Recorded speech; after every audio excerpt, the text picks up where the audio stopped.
I'm back with the Kambula pride. Looks like the whole pride is here now. I'm busy staring at a herd of buffalo in the distance.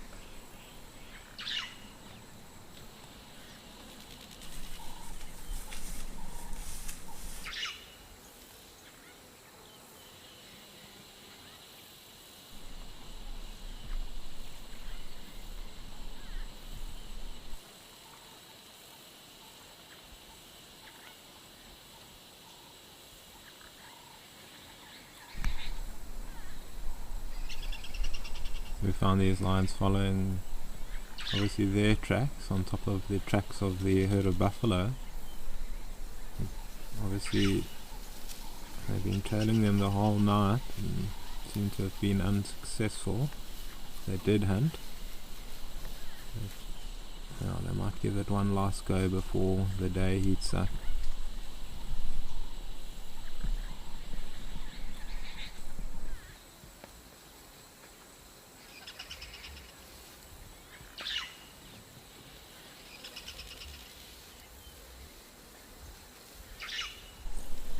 You see all the young lions just trailing along behind the adults here. Even at 2 years old, and very intimidating.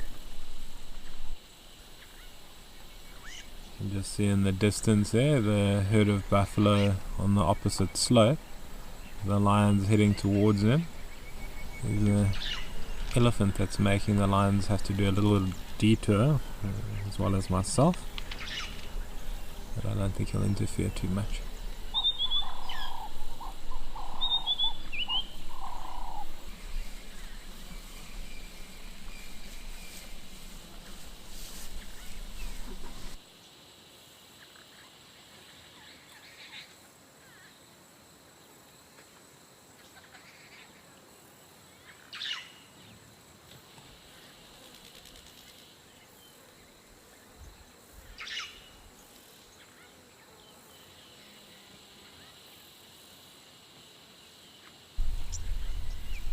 Just here with the tail end of this herd of buffalo.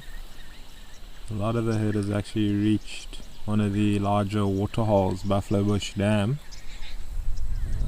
on their way there to drink. And the lions are just going to keep tabs on them, more or less slowly follow them till they see an opportunity.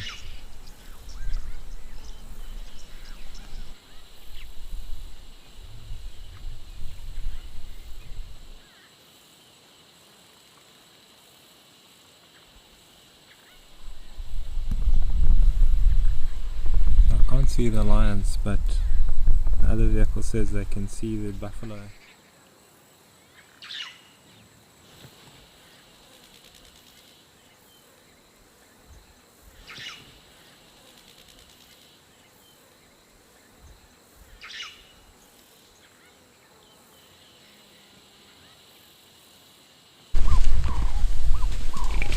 There's the lions running there. Lions running it.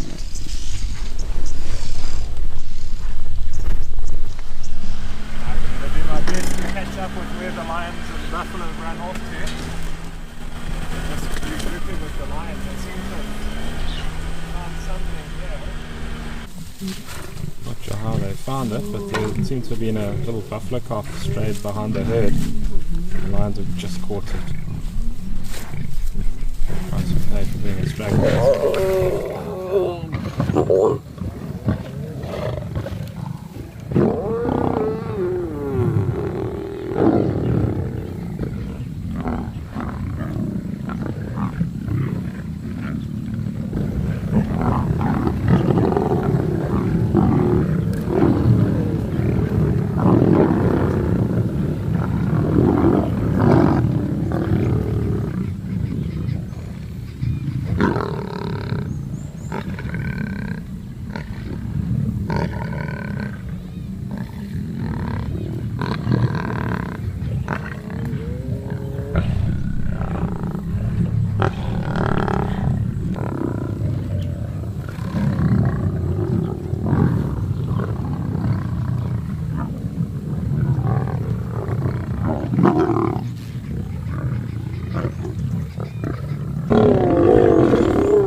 This lioness at the back here is just happy she got invited, it looks like.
So it seems things are just simmering down now while they finish off the last of the scraps. The lionesses just moved off to go and lie up in the shade. The other male went to join them, one or two of the other older cubs already. Now it's just this male that arrived late and some of the younger cubs that are feeding. I think we'll leave them to themselves.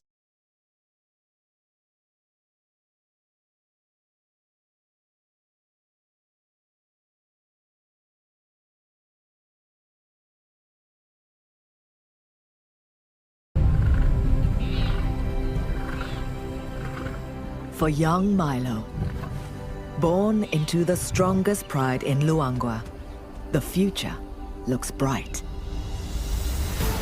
But as tragedy strikes, the pride's power vanishes overnight. Abandoned by his father, rejected by his mother, Milo struggles to survive. He must face his fears and his enemies to win back his mother's love. But only the return of his father can ultimately secure the future of the pride.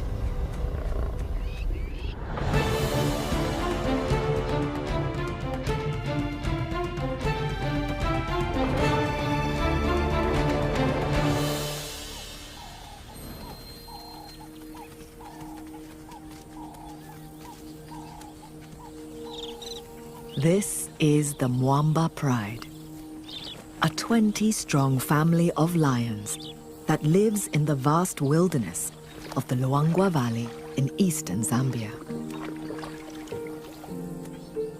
Leading the pride are 3 males known as the punks: Mohawk, Axel, and their brother, Spike.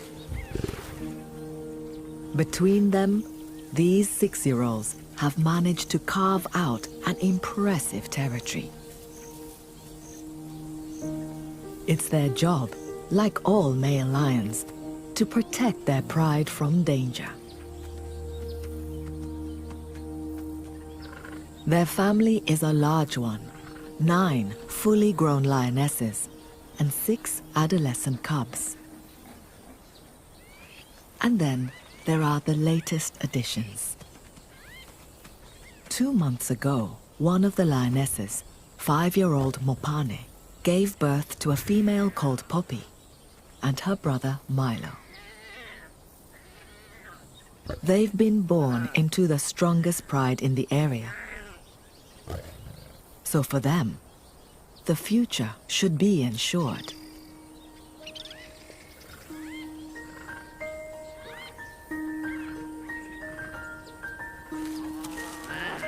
Like most newborn cubs, Poppy and Milo live a carefree life. Lions are truly social animals, and the cubs are inseparable. Learning to interact with other lions is vital to their future lives as part of a pride structure. For some reason, only one other female had a cub this year, but it died 6 weeks ago. So, as the only young cubs in this pride, Poppy and Milo get all the attention from their aunts and cousins. The family dotes on them. But there's only so much fun a cub can have before it needs to find Mom for a meal of her rich milk.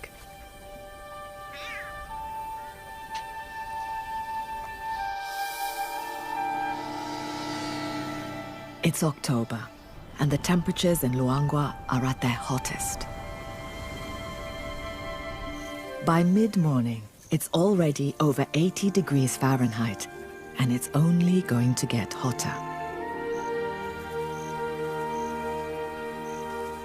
Despite the heat, with new cubs around, the pride must always be on guard. They have one enemy that'll not miss an opportunity to kill a vulnerable cub. The leopard. It's a close competitor.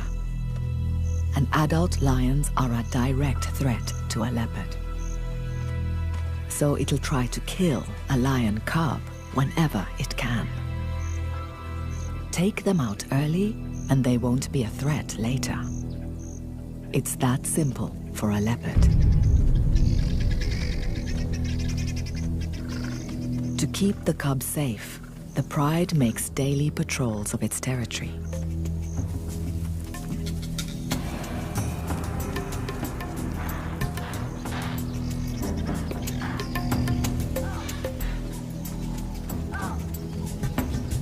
It's not long before Mohawk and a female leopard come face to face.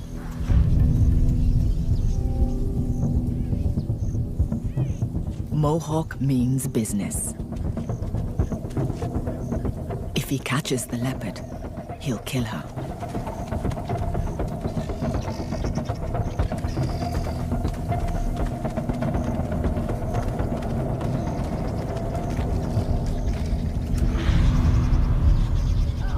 The leopard uses her superior tree climbing skills. But she's not out of danger. Mopani joins Mohawk, and the two lions have the leopard trapped. They're too heavy to climb up after her. Instead, they'll make her suffer in the blazing sun.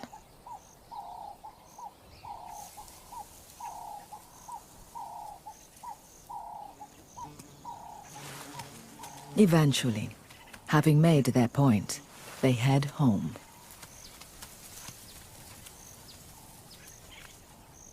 This leopard escapes, but she's got the message. Keep away from the new cubs.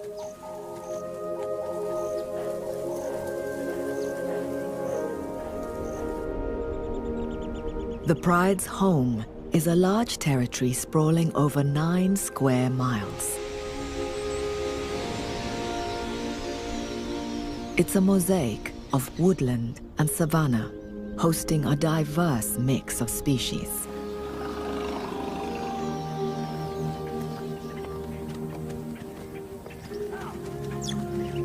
Anchoring it all is the Luangwa River, one of the largest in southern Africa.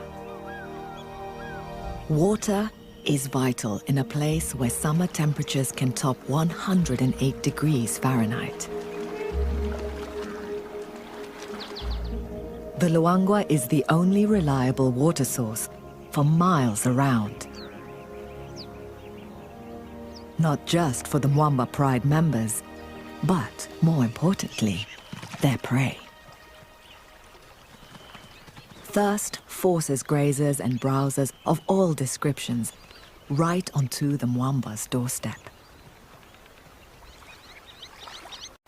Access to water, and therefore prey, is what makes this pride's territory so valuable. The pride specializes in hunting some of Africa's biggest prey: buffalo. As the sun sets and the temperature begins to drop, a cool breeze stirs the pride. As they wake and greet one another, thoughts turn to food. Milo and Poppy grab the opportunity for one last feed before their mother goes hunting. The pride will leave the youngsters alone for the night. The adults can sometimes be gone for 24 hours at a time, so the cubs seem relaxed as the pride leaves. They must wait silently. Hyenas and leopards become more active as darkness approaches, so they retreat to the safety of deep vegetation. They mustn't give away their hiding place.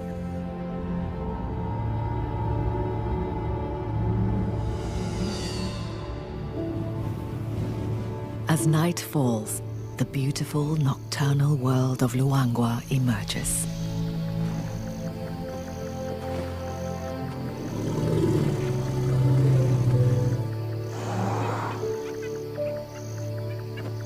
Despite the darkness, the Mwambas are at their best on these moonless nights. The lion's prey is laid out like a giant buffet. The pride is on home territory and knows every bluff and ditch. Thirsty prey that's traveled here from afar won't know the ground nearly so well. The pride's target tonight is puku, a strong and stocky antelope, nearly 3 feet high at the shoulder.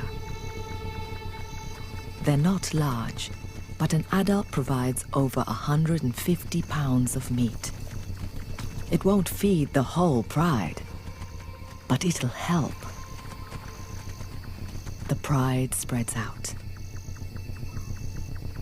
There are plenty of targets, but that also means lots of eyes and ears to sound the alarm. Neither the pride nor the puku are distance runners. Both rely on short bursts of speed. So far, the pride has not been detected.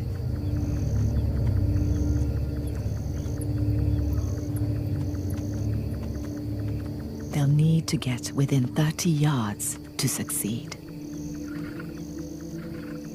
Lions have a top speed of nearly 40 miles per hour, but they can't sustain it for long. Once they launch their attack, all the puku will flee.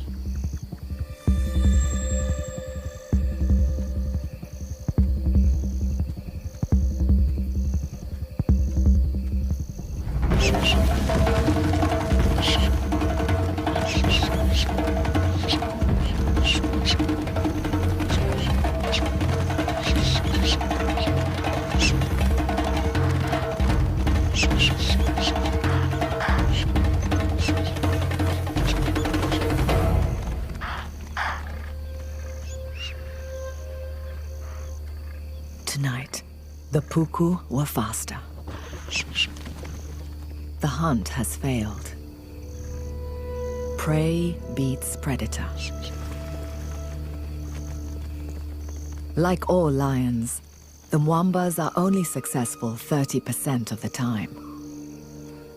But no matter, a healthy pride like this can go for bigger prey to make up the shortfall. And with this much prey moving into their territory, they'll have plenty of opportunities to hunt tomorrow.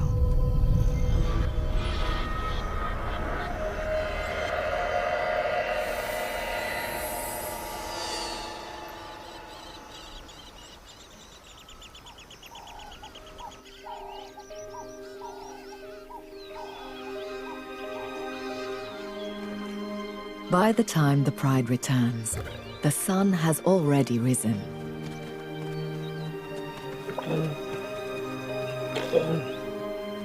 Mopane, the cub's mother, calls, letting them know it's safe to emerge from their hiding place. But her calls are left unanswered. Unaware, the rest of the pride settles down to rest. Mopane heads for where she left Milo and Poppy. Her calls become more distressed. At night, Luangwa is a dangerous place, even for the king of the beasts. Hyenas are always on the lookout for an unprotected cub.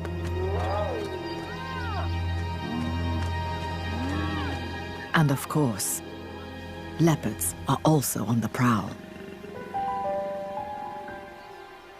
The Mwamba Pride Lands are home to 5 fully grown adults.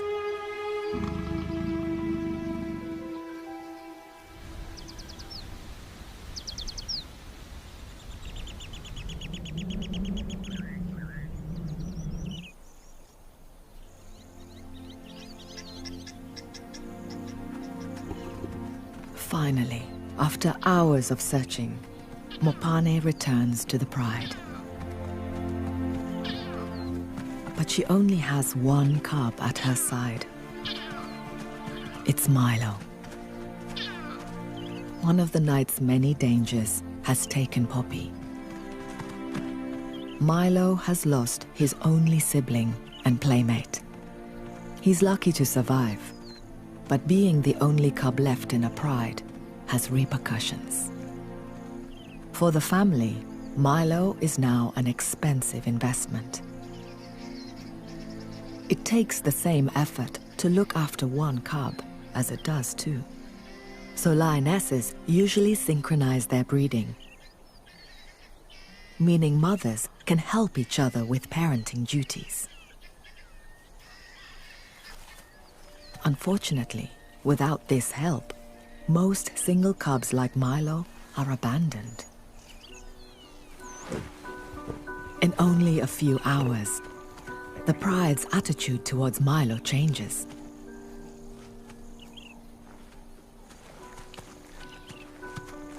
One of the yearlings approaches, but her play has a hint of menace. Affection is turning to bullying.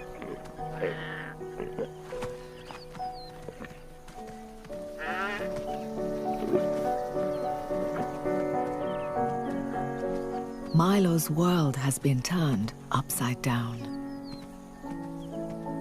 Those that once protected, he now fears.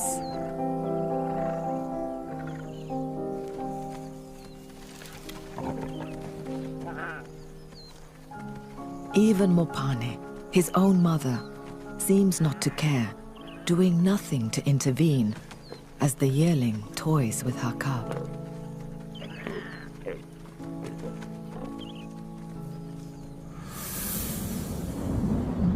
Over the coming days, the harassment is non-stop. Milo can't seem to get a moment's peace. But even when Mopane eventually intervenes, it's clear their relationship is unraveling.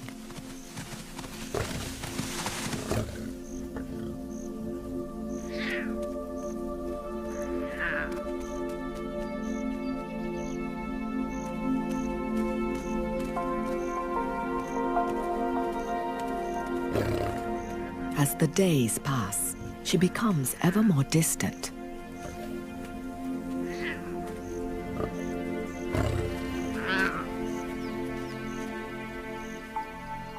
Milo seems confused by what's happening. He slinks off, finding safety amongst the thorn brush.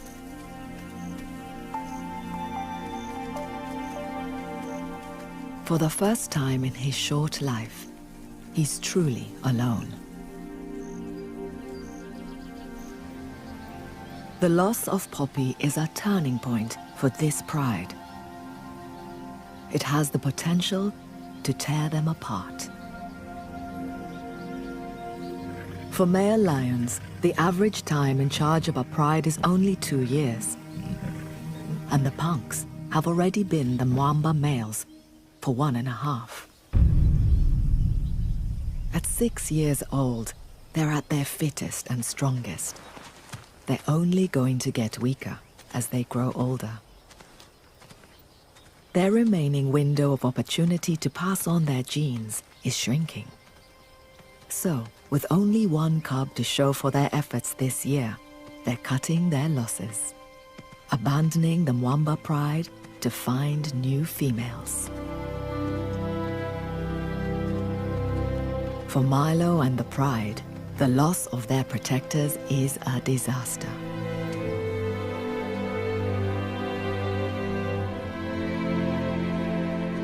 A pride that loses its males will fragment, leaving all its members more vulnerable. The Mwambas are on borrowed time.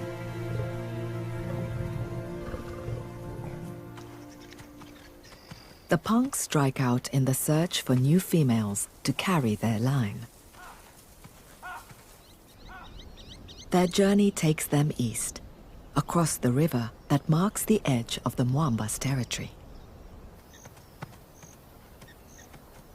Leaving the safety of a pride territory rarely happens. This is the land of the Hollywood pride. It's a small pride of 4 females. Last year, they were led by a roaming male. He sired 3 cubs, but not one of them made it through the wet season. Axel, the bravest of the punks, is first to venture up the riverbank. In most cases, wandering onto another pride's turf would be an extremely hostile and dangerous act. The leading cause of death for male lions is violent battles over territories.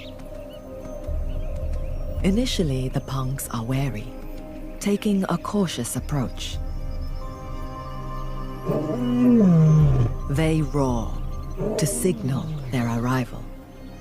If there are other males about, they'll be met with a confrontational reply. The punks are ready for a fight. But what comes to meet them isn't a male. It's a beautiful female. And she seems pretty friendly. Instead of a brawl, they're welcomed with open arms. Having lost their cubs, these 4 Hollywood sisters are ready to start a new family. For that, they need strong males, both to sire and protect any new cubs that may come along. And the punks fit the bill. So, all the females are in full-on flirt mode. Coalitions don't fight over breeding rights. So Spike, Mohawk, and Axel mate with all the females. It's an epic affair. Every 20 minutes for 4 days. They may seem ready to have cubs, but these females are playing their own game. Although they're mating, they won't get pregnant.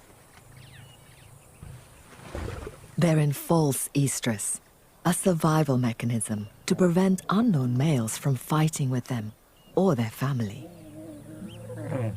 They're deliberately behaving as if they were ready to have cubs. This manipulates the males into being less aggressive.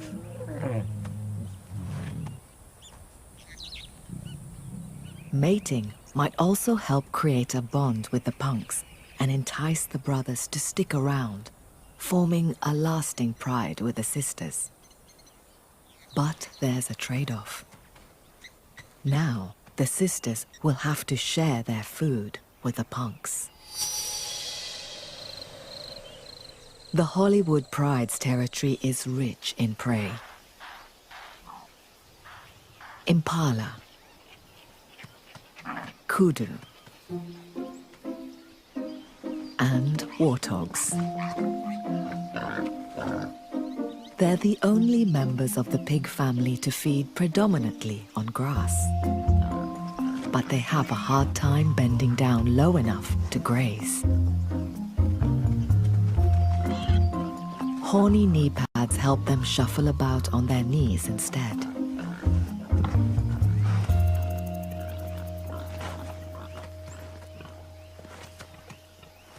This female has 8-week-old piglets, just emerged from their den. Their first excursion is already attracting attention.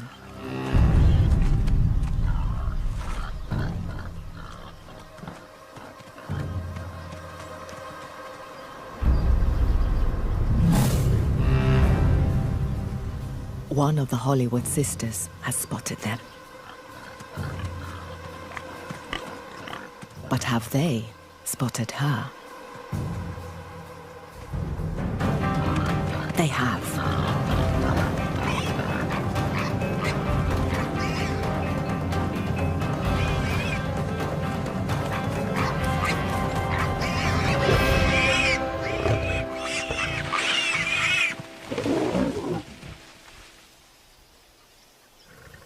it's over quickly. But she won't get to keep it for long. Mohawk is quick to muscle in. Unlike the lioness, he's too large to hunt smaller prey. His body isn't designed to move with speed and agility. For that, the males rely on the females.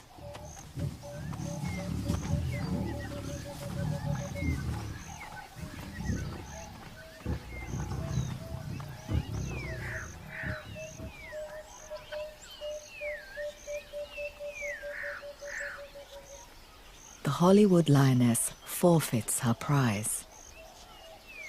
So, under sufferance, the females will put up with sharing their kills in return for the punk's protection. The punks are settling in nicely.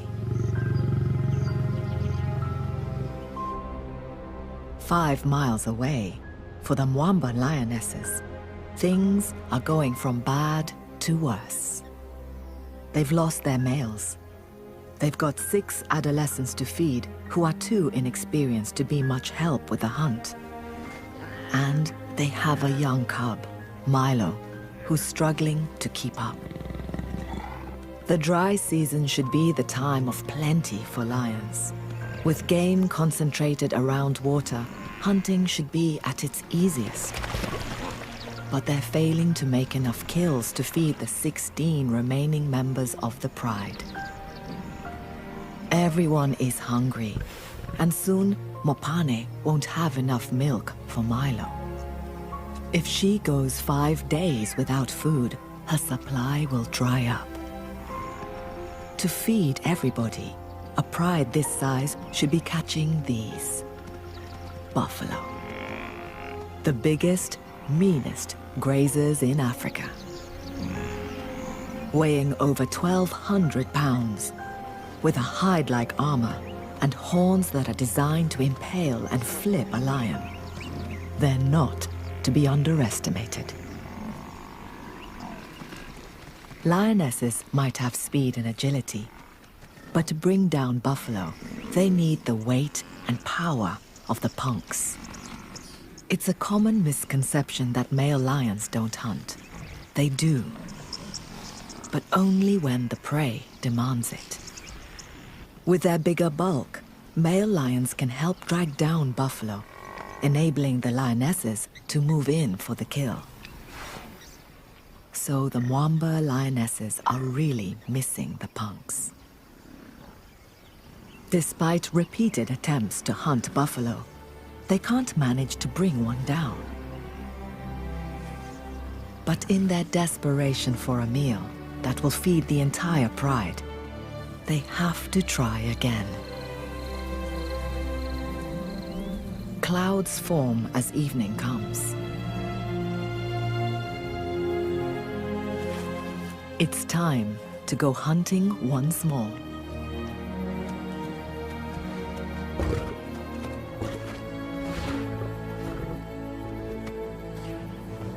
The younger members of the pride seem to want reassurance from their mothers. In preparation for the hunt, Mopane takes Milo to a hiding place, an ominous throwback to the loss of his sister. As the light fails, the pride switches into hunting mode. They spread out, looking to separate a likely victim.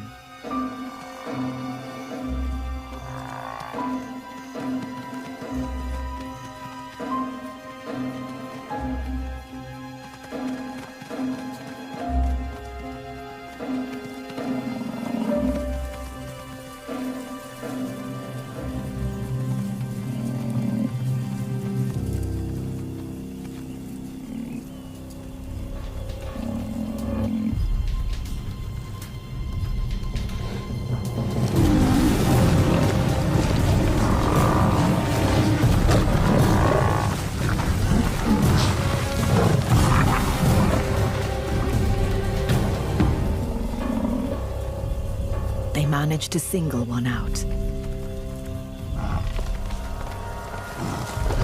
But he's a huge, well-armed bull.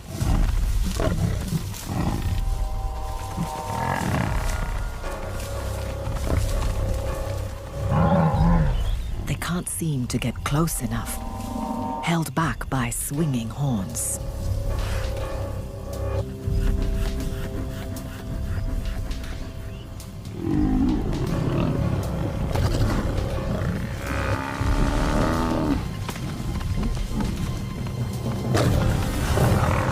Even with inch-and-a-half-long claws, they fail to penetrate the hide. They can't hold on.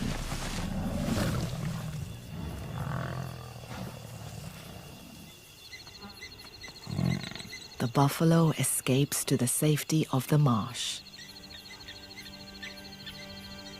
Unsuccessful, the pride goes hungry once more.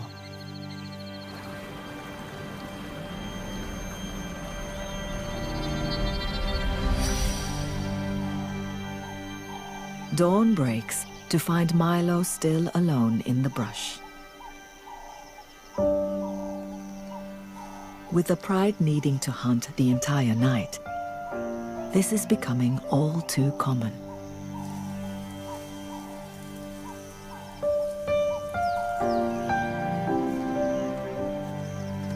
With no siblings his own age, he lacks a vital part of any lion's development: play.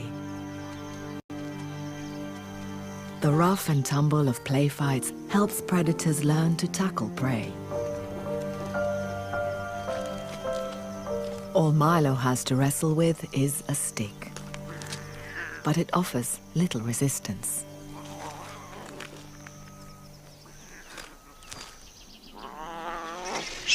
He must also learn to be vigilant, keeping his eyes and ears open for danger.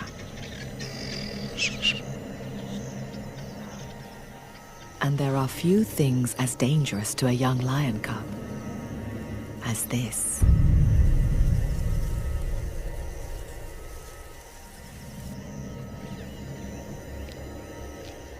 The leopard watches, intently, just waiting for her moment.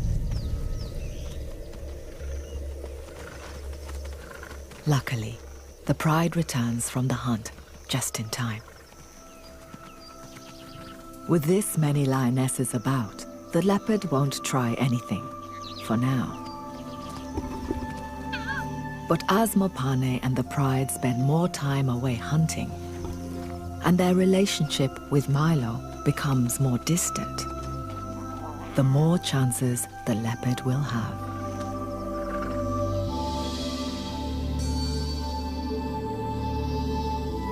October is Luangwa's hottest month.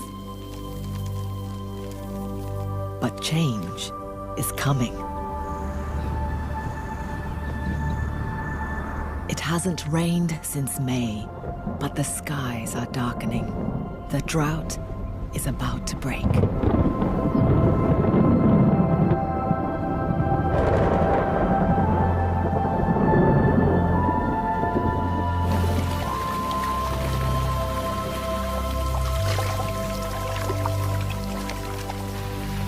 The rains are welcomed by most animals,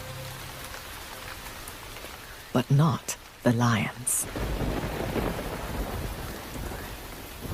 Water and new shoots are now everywhere, so their prey is no longer concentrated at the river.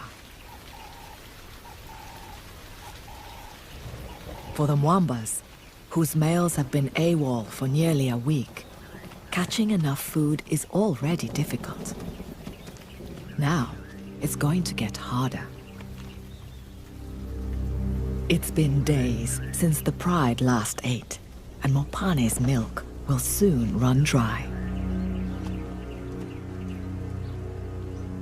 If they're to survive, they need to lure back the punks as soon as possible and start bagging some buffalo. So, the pride takes a huge risk.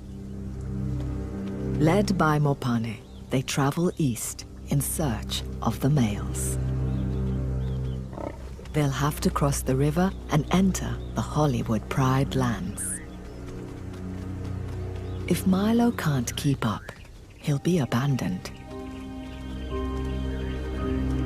Despite the rains, the river's still shallow. They're lucky.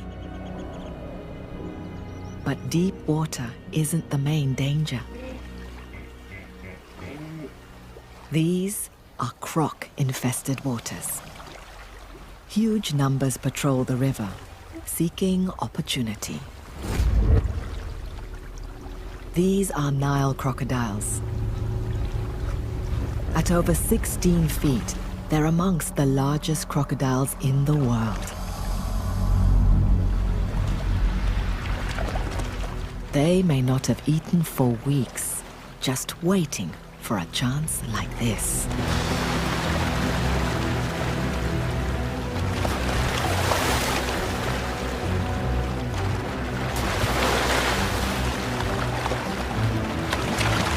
There's little time for table manners. Some of the most powerful jaws in the animal kingdom clamp down on slippery hippo flesh.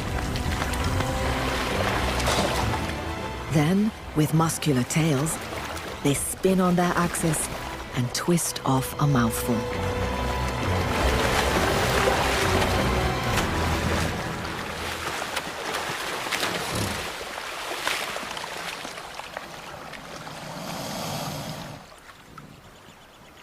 Regardless of the danger, the pride must cross the river.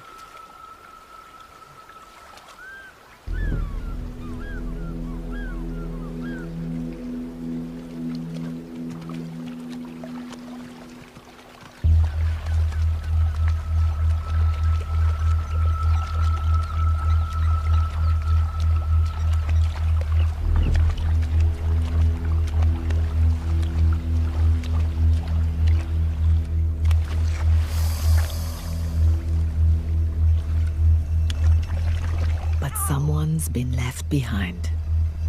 Milo. Ow! Keenly focused, the lionesses forge ahead. The whole family is on edge.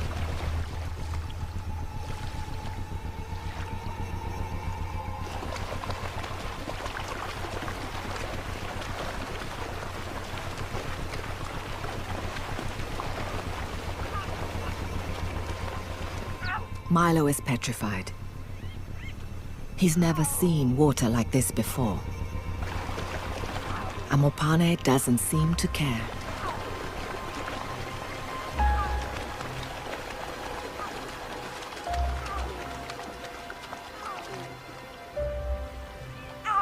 Perhaps this is the moment their bond is finally broken.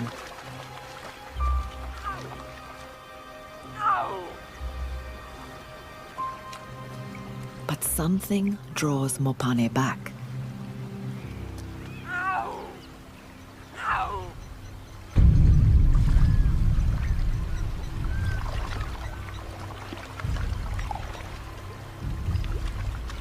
It's now or never.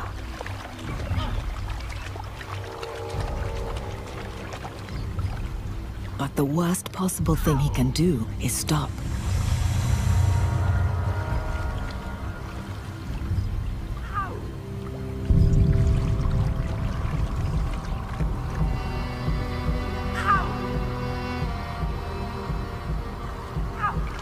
Bravely, he ventures on. It's getting deeper.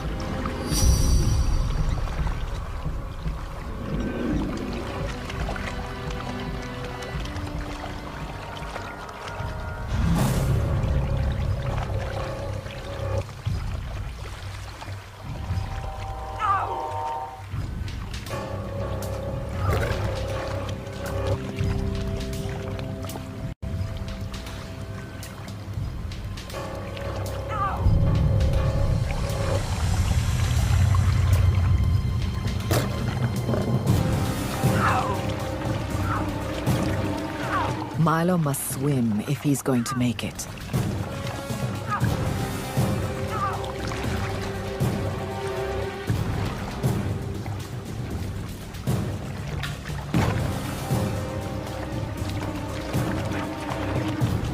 croc moves in for the grab. But Mopane's growl sends it on its way.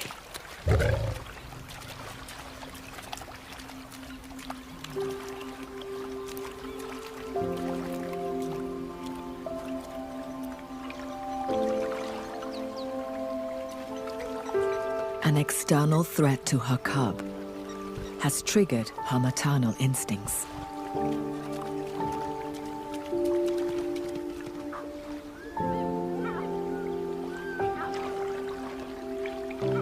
Perhaps this will rekindle their bond.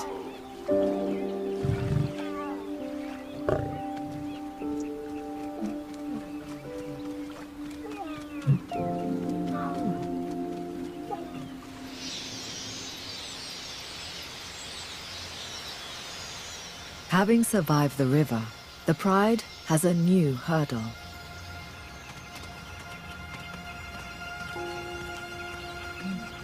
The huge riverbank looms ahead.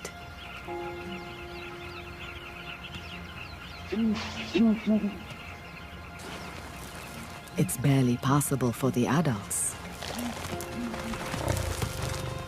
For Milo, it's impossible.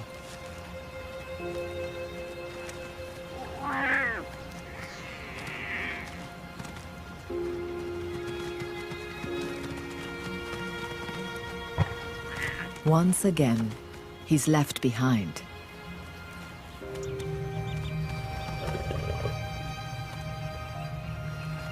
But this time, Mopane hasn't forgotten him.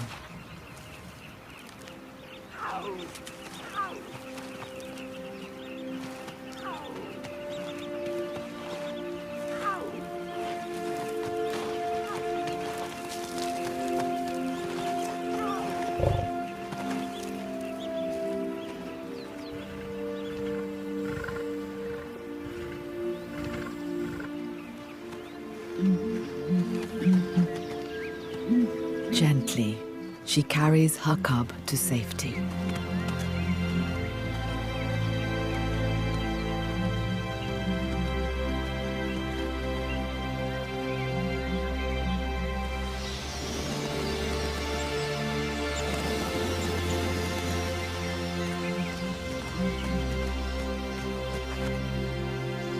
After the drama of the river crossing, mother and cub immediately settle down to nurse. An intimacy and tenderness has returned. Mopane's change in behavior towards Milo instantly seems to ripple through the rest of the pride. They're already treating him differently.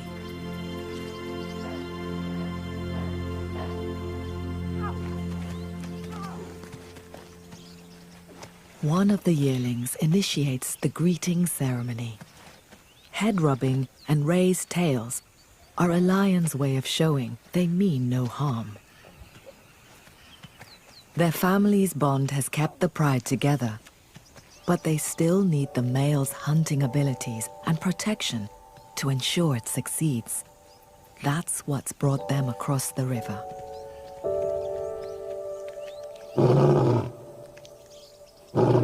Mopane sends her call out into the Hollywood territory. A lioness's call can carry more than a mile. If the punks hear her, they should respond. The trespassing lionesses won't risk venturing further into enemy territory. So the Mwambas wait here instead. Hours pass, with no response. Night begins to fall. It seems as though their efforts to find the punks are in vain. As the sun rises, it's time to reluctantly head for home.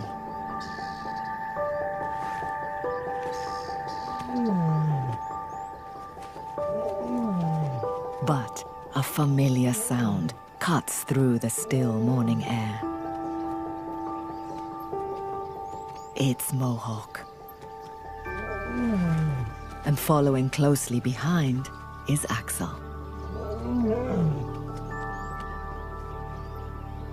It's been a week since the lionesses have seen their males, and they greet them with great affection. Then, last but not least, Spike also returns. After spending some time with the 4 Hollywood beauties, perhaps the punks have decided that the Mwambas have better odds when hunting. With the family reunited, they can cross the river back into Mwamba territory. With the support that the reformed pride brings, Mopane can relax and devote all her attention to Milo. With regular suckling, he's growing strong. And the rest of the pride are also seeing changes for the better. The punks' power has helped them bring down a buffalo, giving them the big meal they've been missing. The pride gets the best feed it's had since the males left, enjoying full bellies for the first time in a week.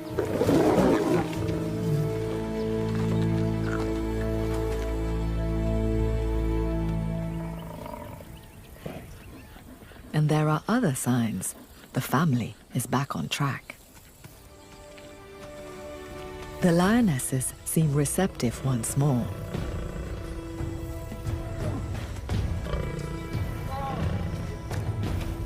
It's been a trying week. Abandoned by their males, the Mwamba pride has overcome hunger, fear, and rival females.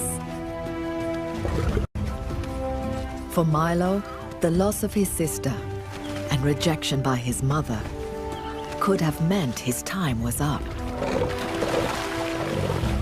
But the plucky young cub has a bright future ahead. And soon, Milo will have a gang of cousins to play with. At last, the future of the pride seems secure.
Zambia's Luangwa Valley, two tribes are at war. On one side, the mighty Mwamba Pride, a band of hunters who rule this wilderness. Their opponents, a veritable battalion of 300 buffalo, armed and very dangerous. As their life and death feud plays out, it sends ripples through the lives of every animal here. When the final confrontation draws near, who will come out on top?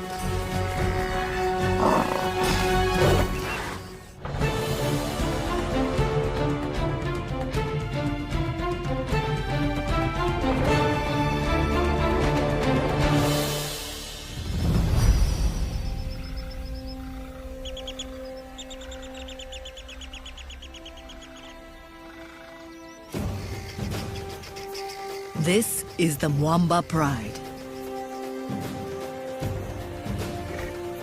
A 20-strong family of lions, constantly on the lookout for their next meal. 9 powerful lionesses are the pride's elite hunters. Their teenage cubs are eager to join the hunt, practicing their moves at any opportunity. At the helm sits a trio of pride males: Axel, Spike, and Mohawk.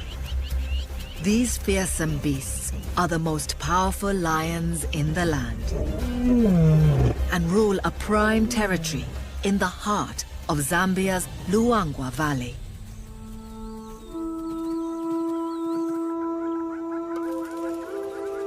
It's a patchwork of grassland and forest, teeming with just the sort of animals lions like to eat.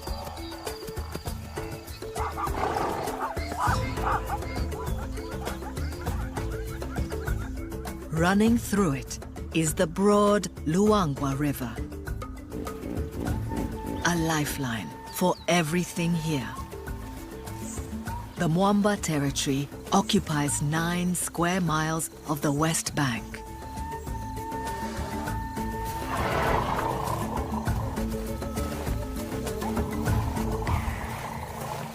It's August, 3 months since the last rains.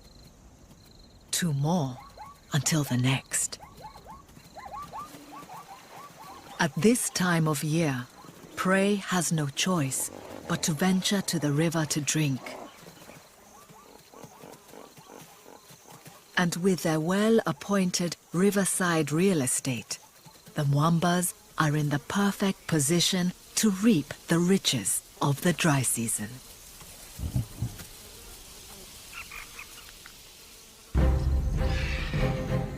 There's one animal the Mwamba Pride covets above all others: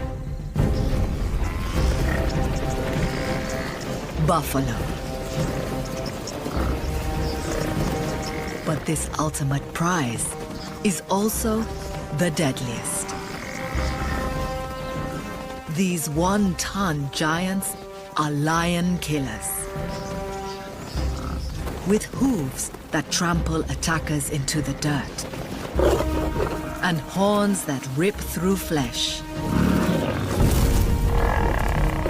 Armor-plated by their 2-inch thick hide, it takes a whole pride to bring down a buffalo.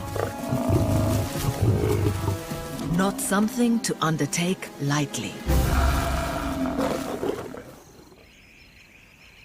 A successful buffalo hunt usually requires the strength of the big males.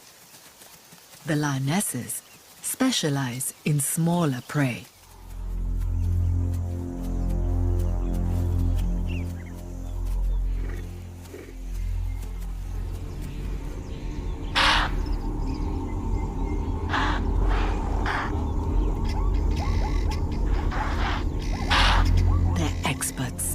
concealment and surprise.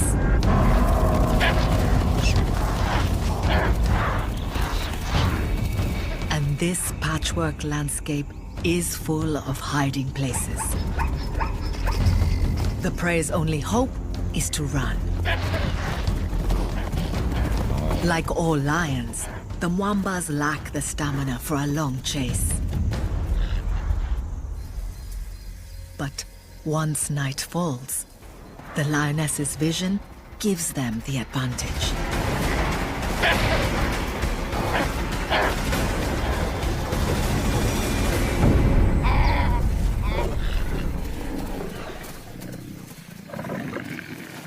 Despite their deadly skills, only 1 in 3 chases ends in a kill. A lot of hard work for such a small meal. One impala doesn't stretch far between 20 diners. Keeping everyone well fed is testing the Mwamba lionesses to their limits.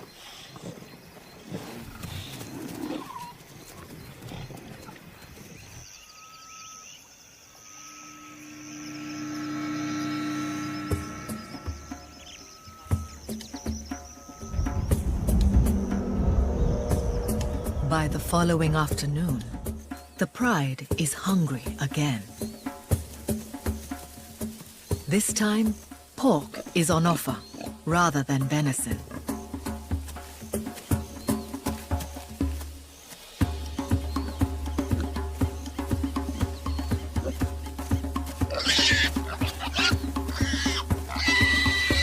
The warthog slips the net. But as the temperature drops towards evening, the menu changes again. Beef. A bachelor group of buffalo. 1 bull would feed this hungry family for a week. A crack team. The lionesses fan out.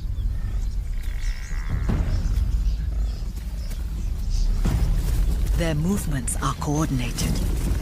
Each knows her role in the hunt.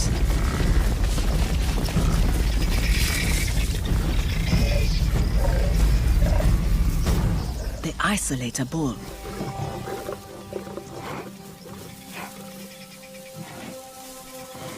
But he's ready for them.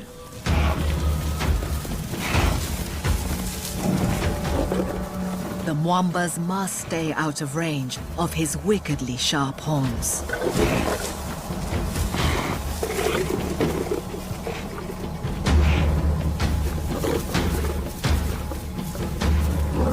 His thick hide foils an attack from behind. On his feet, this ton of muscle is unstoppable. Without the heavy pride males, the lionesses lack the bulk to fell him.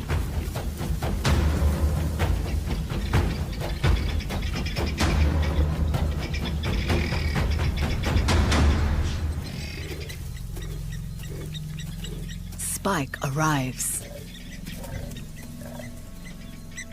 Too late. The bull has taken refuge in a lagoon. And there's no way to reach him without getting trapped in the mud.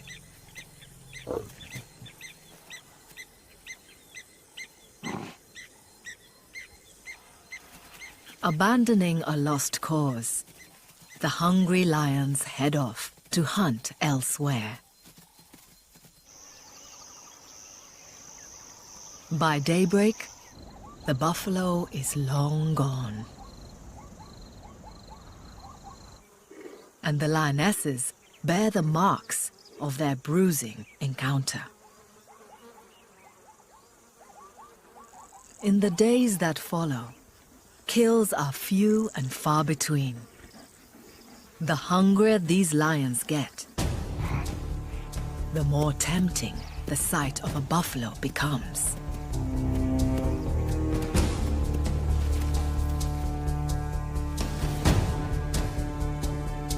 But this buffalo isn't alone.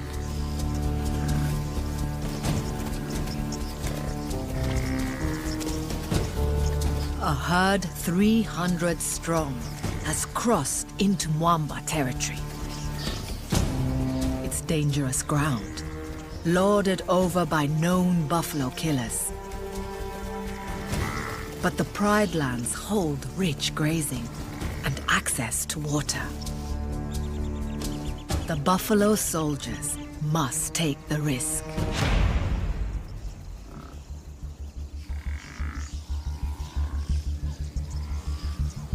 Forging the way is the pathfinder. A strong, dominant male. The entire herd puts their trust in him. This strategy keeps the group together as they travel through the wilderness. The buffalo have a much larger home range than that of the lions, up to 400 square miles. They follow a circuitous route through their domain, constantly searching for new grass and never venturing more than 12 miles from water. The buffalo's visits to the Mwamba Pride lands are brief and unpredictable. As they walk, mothers with calves seek shelter inside the herd, surrounded by burly adults. The calves weigh only 90 pounds at birth, a fraction of the size of their parents. Their horns are just tiny stubs, a much easier prospect for the hungry Mwambas. If they can get one on its own.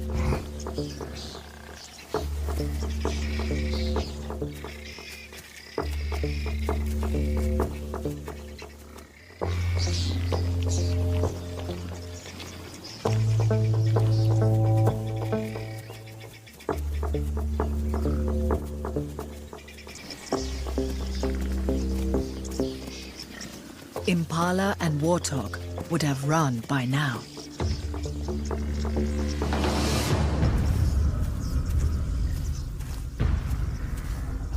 These buffalo are going nowhere.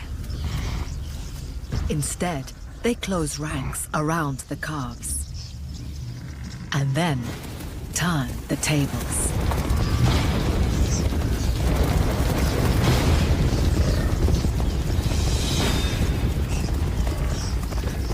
The lions know better than to put up a fight. The buffalo win again.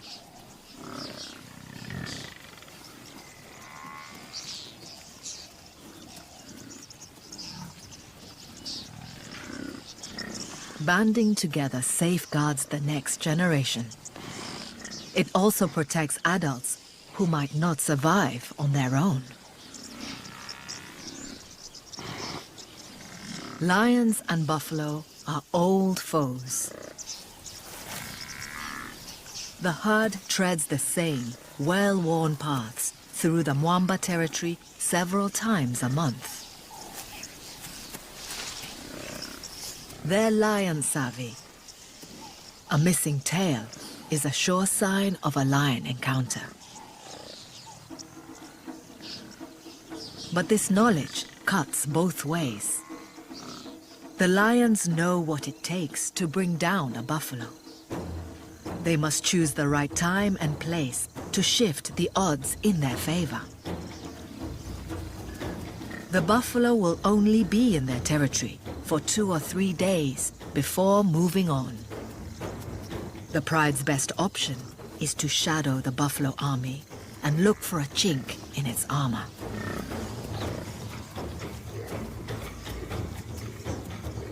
Every move the buffalo make, the lions will be watching.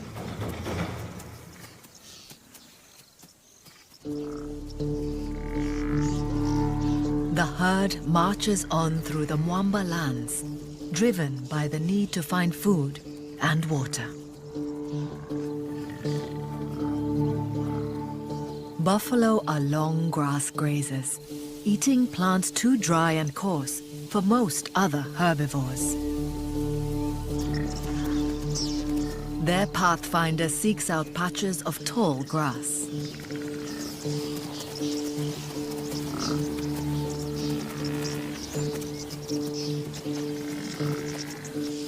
The buffalo bundle long stems together with their tongues and shear them off with their teeth.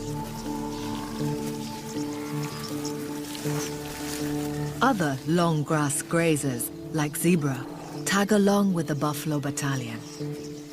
Staying close to this armed infantry is the best way to find food and stay safe in lion country.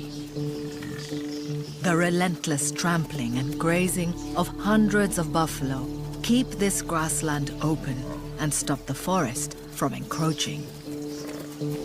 Once they've cleared this area of long grass, the buffalo will move on, only returning when the grass has regrown.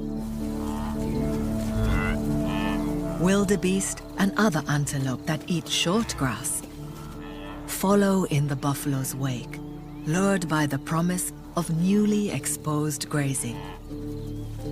By keeping clearings like this open, the buffalo help to draw other herbivores into the Mwamba's territory. In part, the pride owes its rich pickings to its foe.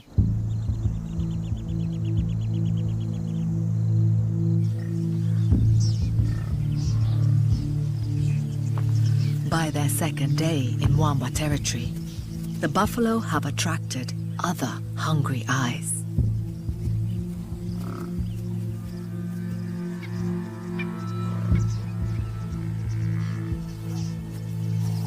Leopards are opportunists, eating anything from mice to antelope.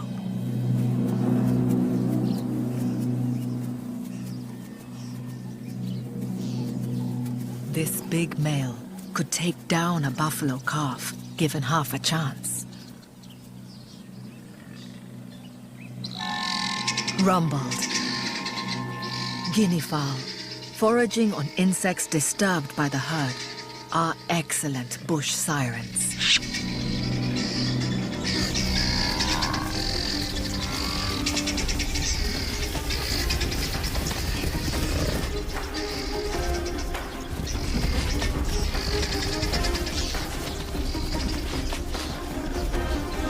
Another predator put in its place.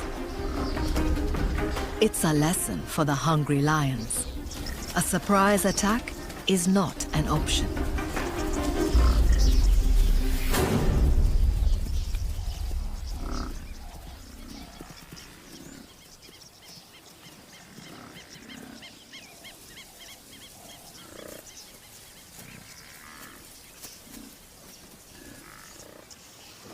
Threat taken care of, the herd gets straight back to business.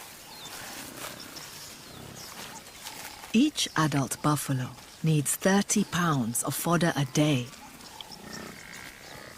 It takes around 9 hours of eating to meet that quota.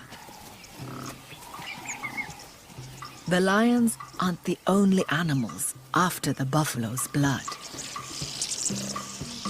Biting ticks burrow into their hide and are hunted out by yellow-billed oxpeckers. Each bird can eat 100 blood-swollen parasites a day.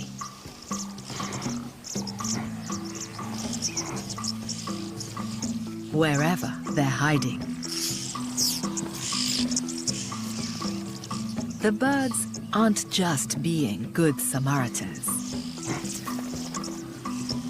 They also peck at open wounds to drink the buffalo's blood, which stops injuries from healing. The oxpeckers cling to the buffalo, day and night. With the herd on the move around the clock, the birds can't risk losing their meal ticket. They only leave their host once a year to nest and rear chicks. Once they've grazed the clearing, the herd starts to move on, taking their bloodthirsty passengers with them. But this army of eaters leave something behind. A buffalo produces just over 2 pounds of dung a day.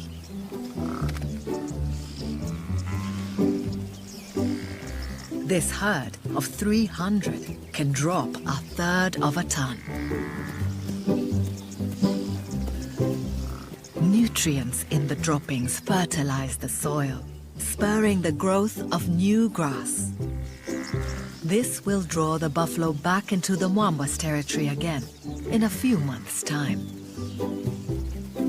Just one stop in their never-ending quest for food. The trail of dung also makes them simple to follow.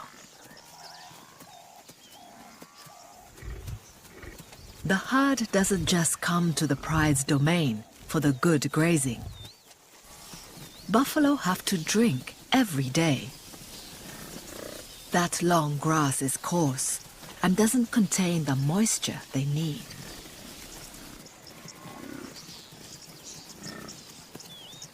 Wherever he takes them in search of food, the pathfinder must eventually lead them to water.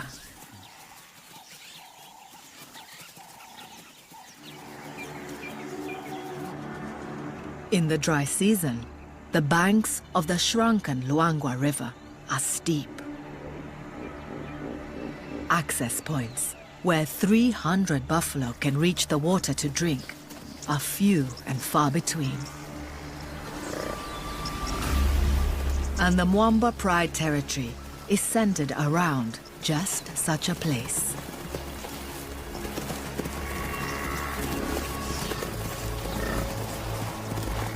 This is the ace in the lion's hand. It's why the buffalo herd keeps coming back.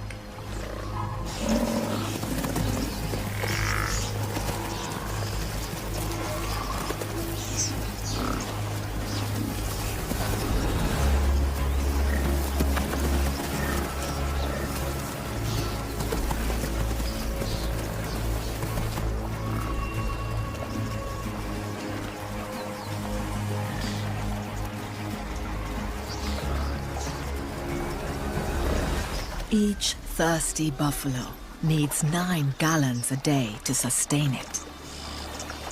It only takes each one about 6 minutes to drink its fill. But in a herd of 300, hours can pass before everyone's thirst is quenched. The lions too come to drink.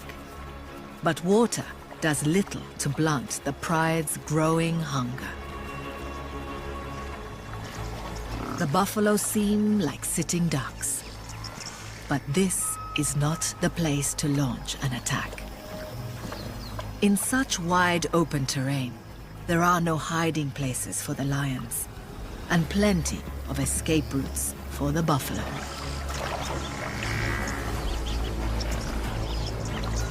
But the herd can't rest easy. Other ambush hunters have the buffalo in their sights. Nile crocodiles. Old males can reach 16 feet in length. These are the only predators in Africa strong enough to take down a bull single-handed. Something the Mwamba Pride can only dream of right now. A kill would keep these reptiles fed for weeks.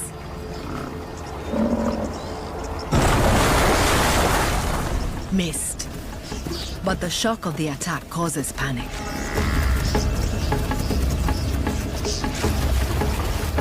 The stampede takes the buffalo back into the bush.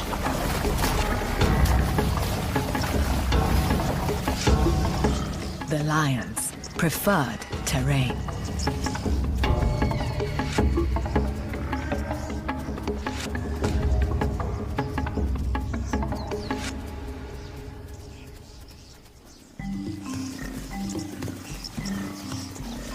Most of the herd is still thirsty, but they're nervous of returning to the river. Before nightfall, the pathfinder must find water where everyone can drink. He leads them to a muddy lagoon nearby, the remains of an oxbow lake that was once a riverbend.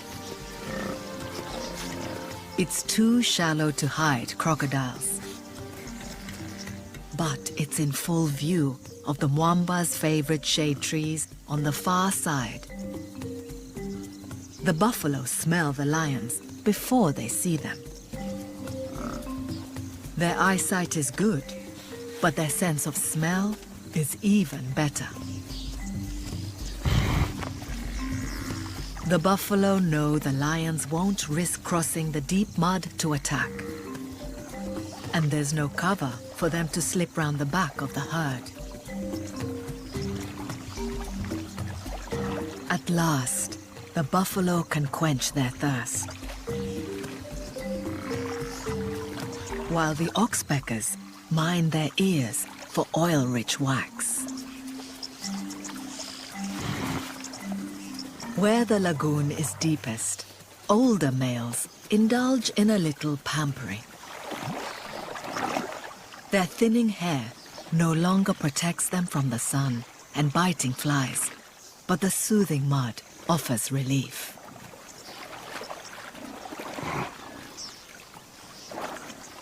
These old, dirt-crusted bulls are known as Daga boys, after the local word for mud.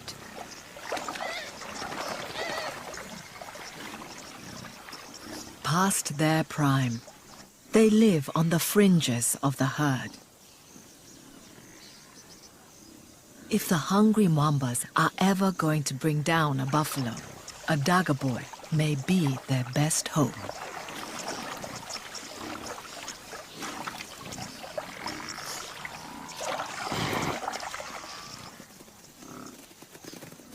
When the herd finally leaves the lagoon, the pride quickly skirts its borders and follows.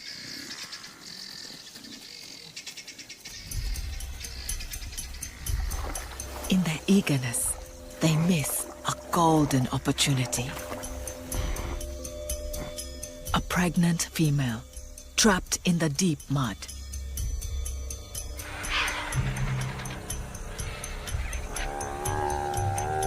Weaker than the massive bulls, and made more cumbersome by her huge belly, she can't haul herself out. The lions haven't spotted her, but others have. White-backed vultures start their macabre vigil.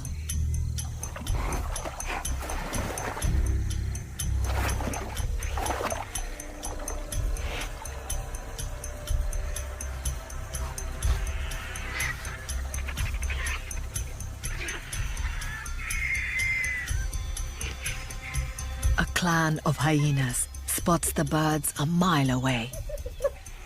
White-backed vultures are only interested in big game, so the hyenas know there's something worth investigating.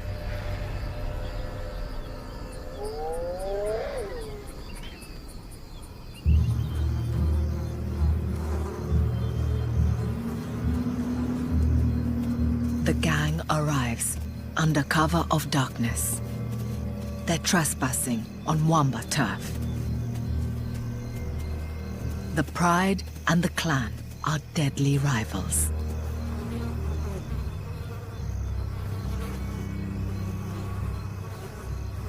Less than half the weight of a lion, the hyenas can walk over the mud. These skilled hunters wouldn't normally tackle such dangerous prey. But the pregnant cow has succumbed to heat and exhaustion. The hyenas work in silence to keep their prize secret.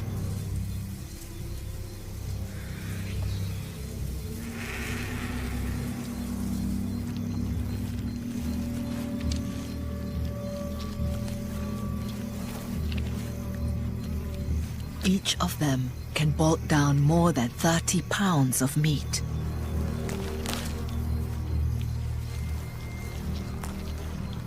While some eat their fill, sentinels watch for the lion's return.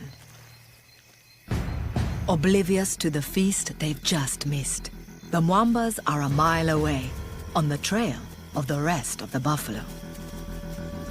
In the darkness, the herd is on the move. Buffalo spend 18 hours a day walking and foraging, only resting in daylight when they can spot danger coming.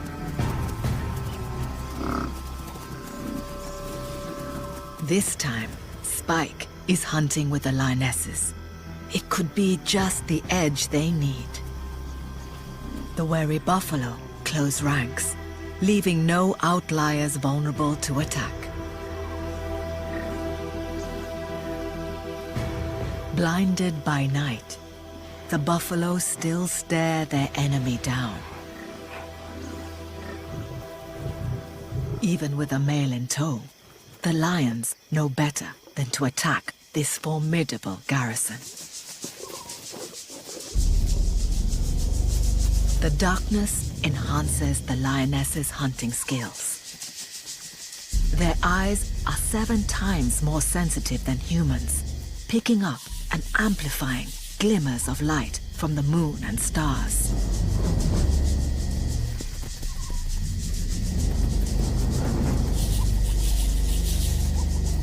Staying downwind and using the darkness as cover, they stalk puku. This is open ground.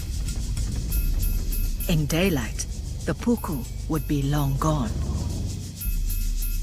But in the dark, the enemy is much harder to spot.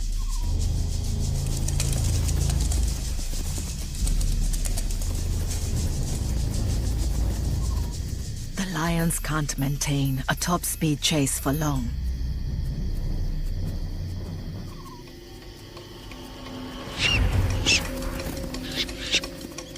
They only charge when a target is tantalizingly close.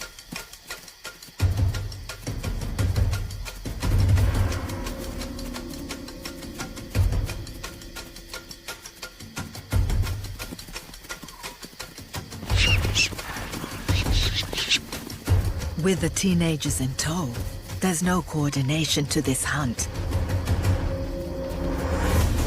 The whole family joins in.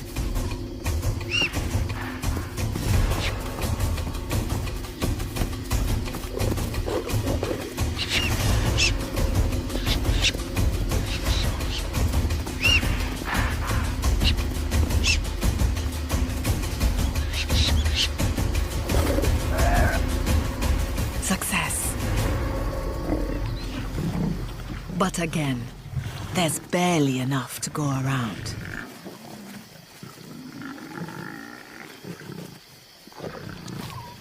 With food so limited, the lionesses eat first.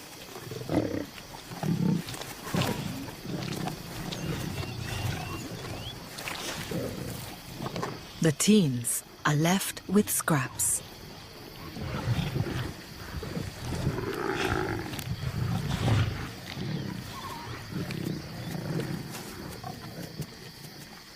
The pride needs a good meal that will feed everyone. They must kill a buffalo before the herd leaves their territory. Time is running out.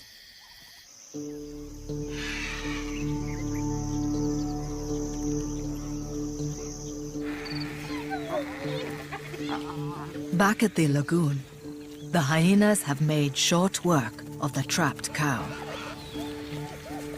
The white-backed vultures are forced to wait until the hyenas are finished.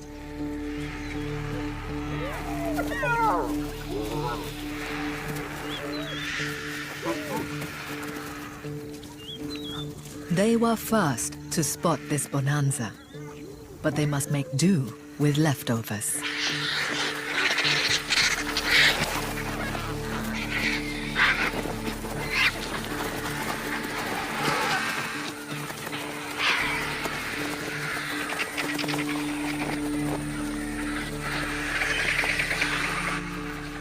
bellies bulging, the hyenas head back to their den, out of enemy territory.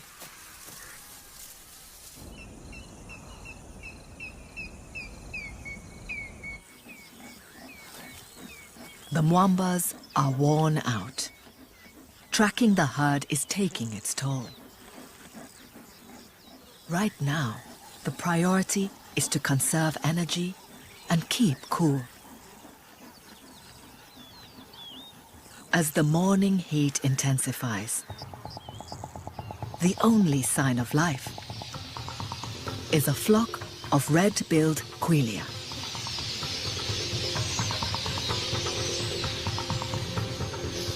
These are seed eaters, drawn to grassy areas in search of juicy grains.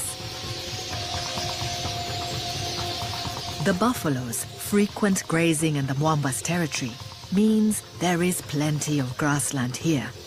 It's a quelea hotspot.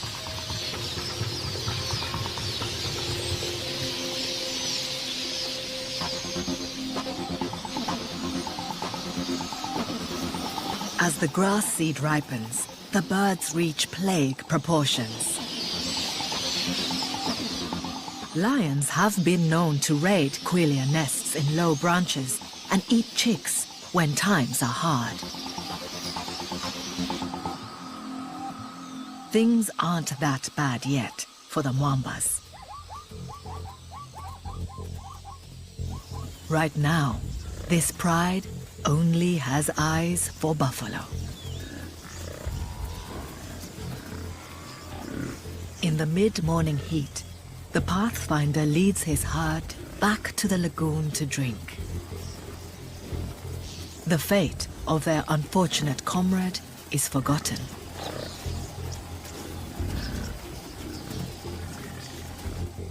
They ignore the Mwamba pride safely across a sea of mud.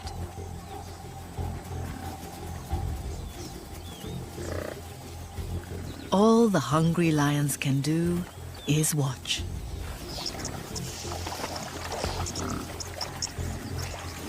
This is not the time.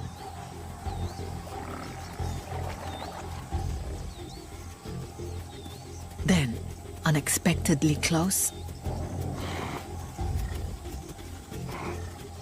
oblivious to the danger, a huge male buffalo appears on their side of the lagoon.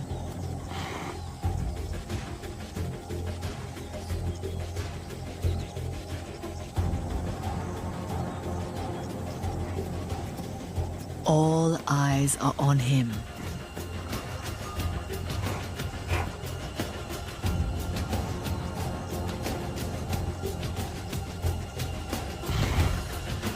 A dagger boy from the fringes of the herd.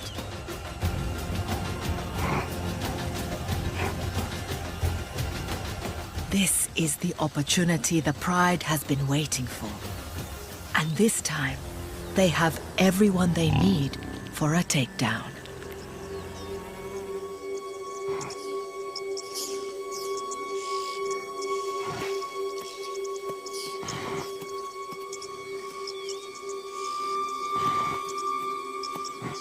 The old boy's back legs look weak. He may be injured or ill.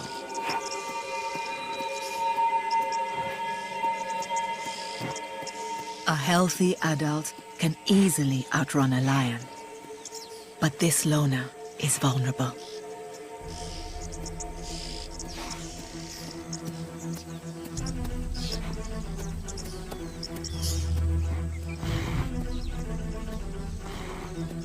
He's still a ton of muscle and horn, a formidable opponent.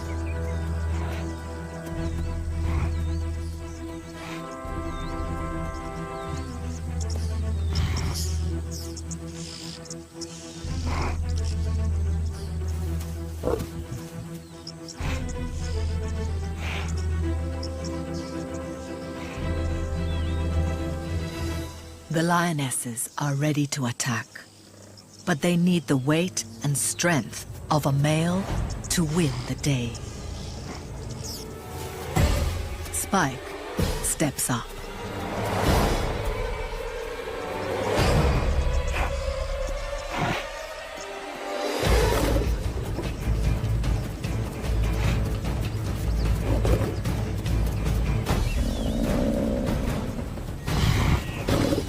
The bull finally realizes the danger he's in.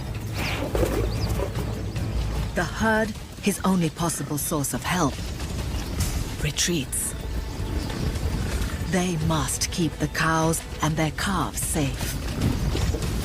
The dagger boy is expendable. It's the cue the Mwamba lionesses were waiting for.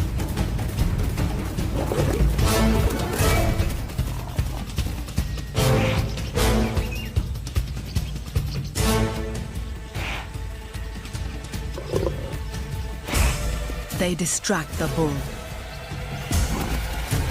Spike seizes his chance. The bull's fate is sealed.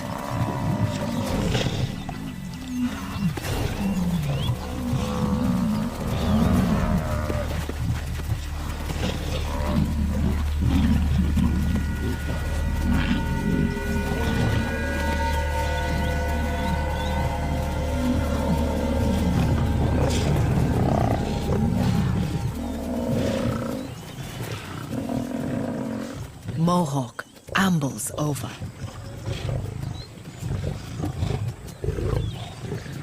The hard work already done, he finishes the job with a firm grip on the bull's windpipe and suffocates him.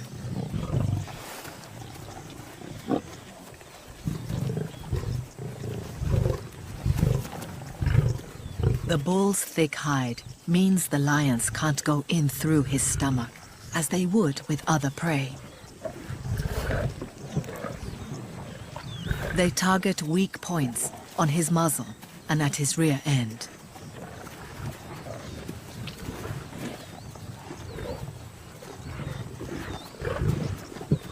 Axel arrives as the lionesses breach the carcass.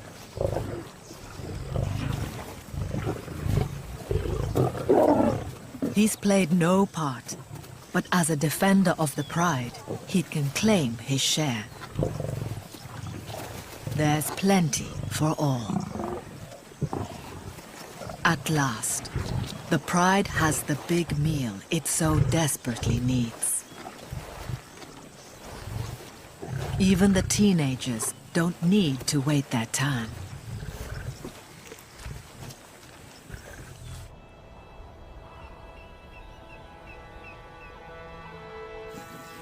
The feasting continues for the rest of the day. Lionesses, who have eaten their fill, retreat to the shade to digest their huge meal. Digesting meat produces a lot of heat. The big cats have to pant to stay cool.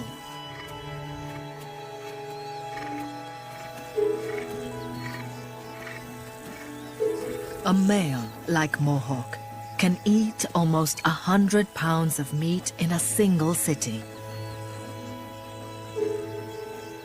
After a feast like this, he won't need to eat for days.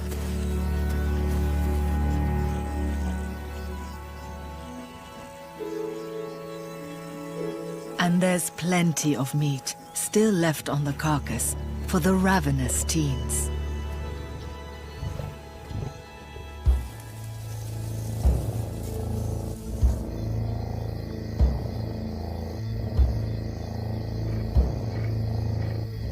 By nightfall, the whole pride is sated.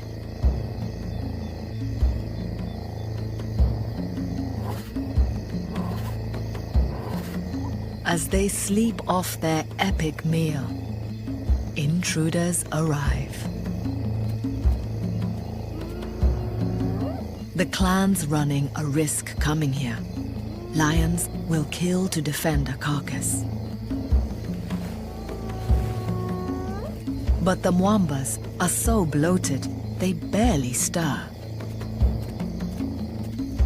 All that remains is the shell of the bull's tough skin, draped over his skeleton. Hyenas aren't fussy eaters. Their strong jaws shear through his thick hide, and they crunch up and gulp down his bones. The lionesses may not be hungry, but they're not ready to let their rivals have a free meal.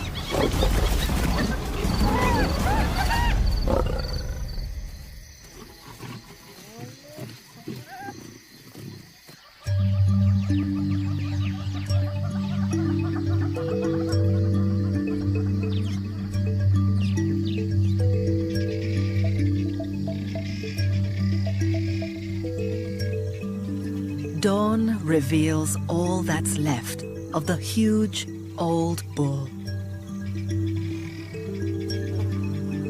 Butterflies, attracted by the scent of the kill, feed on his spilled stomach contents, along with an army of other insects. The semi-digested grass is rich in valuable salts and amino acids. Nothing from this epic battle goes to waste.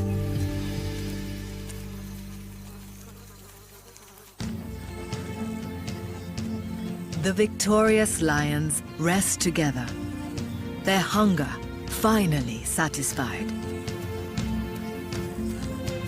After 3 days shadowing the wandering buffalo, the Mwamba pride's determination has been rewarded.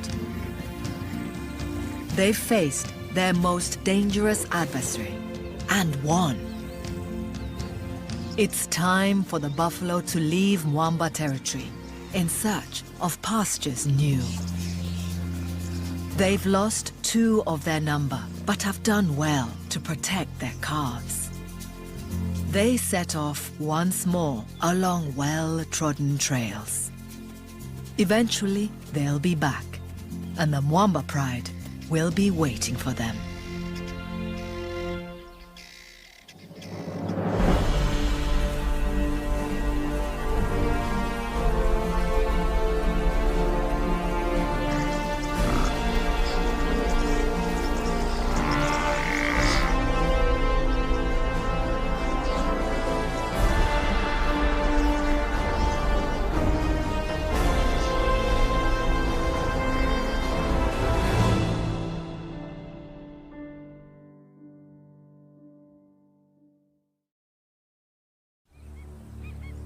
The Nsefu pride is the perfect lion family. New cubs with 2 devoted mothers. 2 loyal fathers to guard them. But they've got teenagers, and that spells trouble. Turning from cubs into killers isn't easy. They must learn how to hunt and how to find their independence while staying loyal to their family. Teenage mistakes can have terrible consequences. They face betrayal, isolation, and death.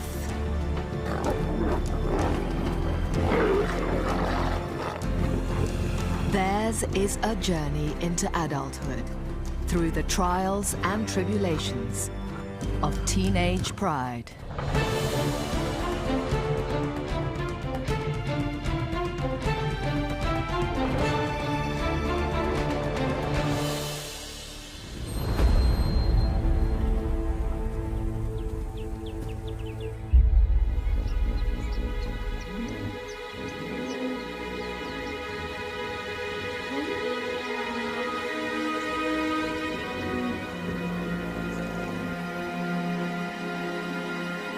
It's dawn, and the Nsefu pride relaxes after a busy night's hunting. The Nsefu lions are led by 2 dominant males in their prime. At the heart of the pride are 5 adult females and 6 new cubs born to 2 litters. Everyone dotes on the new arrivals. Everyone except the teenagers. They have their own problems. There are 7 of them, ranging from 1 to 3 years old, mostly sub-adult males. Like all teenagers, They face the difficult transition to maturity. But these adolescents are lucky. Their 25-square-mile territory is on the Luangwa River, the best lion real estate in the area. Born 8 weeks ago, the new cubs are now old enough to hang out with the pride, and even the 2 big males spend time with them.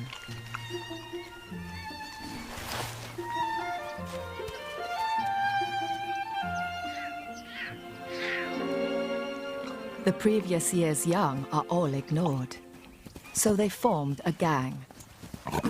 These adolescents are, in human terms, of school age. They have their own teacher, an older sister. Though already adult size, she's still young and playful.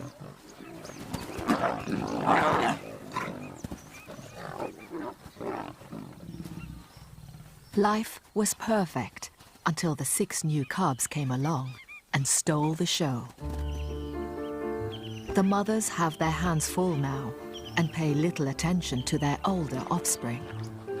Aunts and a grandmother are increasingly losing patience. Of the 7 teenagers, 4 are male, now with the first sign of manes. 3 of these are brothers. In their few years left with the pride, they have a lot to learn. Their big sister, their teacher, makes sure they keep up. There's a lot of land for dozy adolescents to get lost in.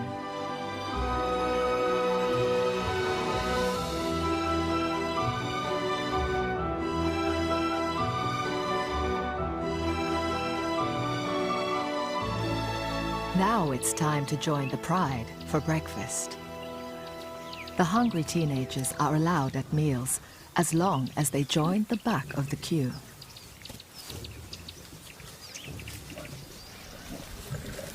The new cubs are treated like royalty and even steal the big males' meals.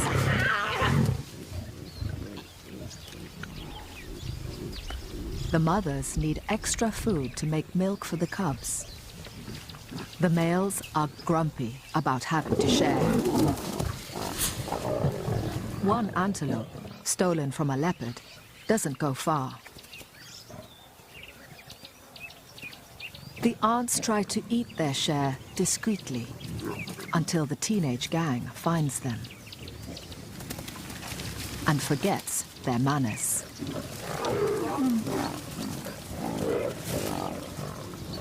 The hungry youngsters often break the rules of the pride.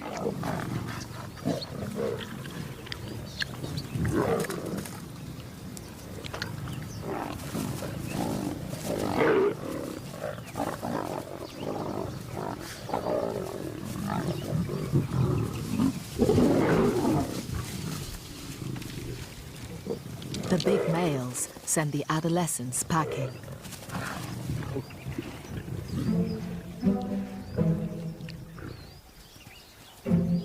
The most important survival skill the youngsters can learn is to hunt, and it's time for class. The pride's favorite food is buffalo. The 1,000-strong herd comes to the river most days to drink. But each is half a ton of power, with lion-killing horns and hooves. The elder sister, their teacher, selects a safer target for demonstration.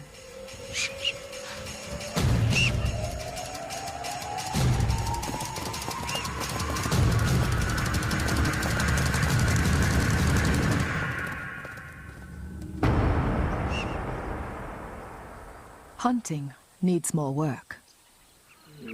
The 3 brothers are 18 months old and will be allowed to stay with the pride for maybe 2 years more, but then they'll be on their own. Hippos retreat to the river by day, but come on land at night to graze. Baby hippos are a regular meal, but adults are huge, much bigger than buffalo, with 12-inch long teeth and bad tempers.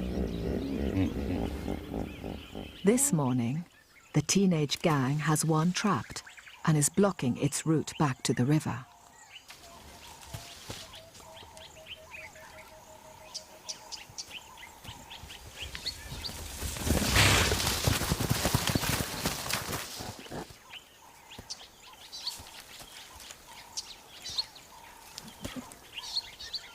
Potential predator and potential prey fight a battle of wills.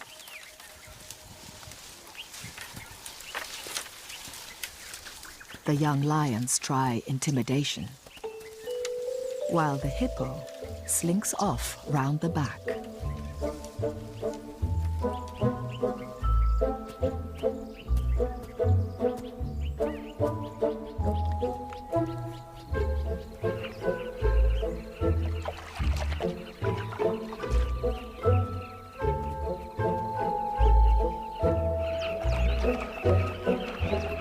The chatter of brightly colored birds distracts the hungry teens.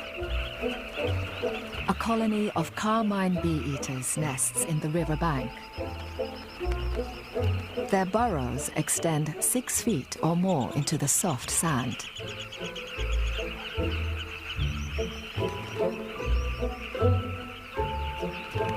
Lions aren't born knowing what's best to eat and whether these birds might make a meal. The years spent learning how to be a lion may be the most difficult and least understood of a lion's life.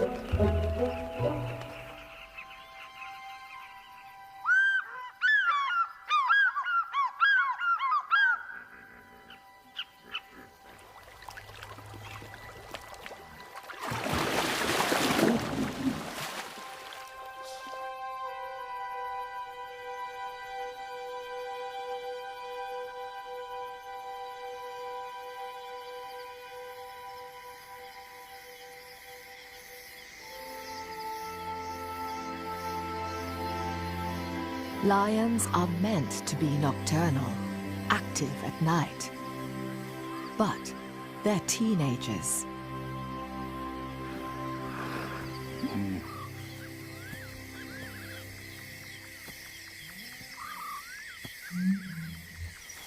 The hippos are braving the land to feed.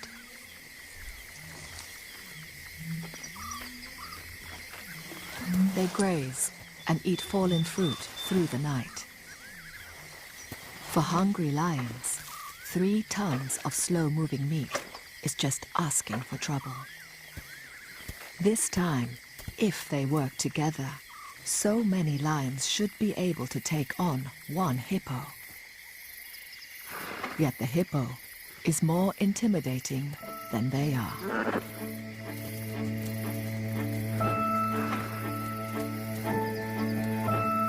The hippo's sheer bulk is their protection, as are their massive teeth, trampling feet, and belligerent courage. Teenage lions have attitude too, and they spar with the hippos, like matadors with bulls. For the lions, it's part game and part lesson. Experienced lions rarely hunt adult hippos. They're too dangerous. But the teenagers keep trying.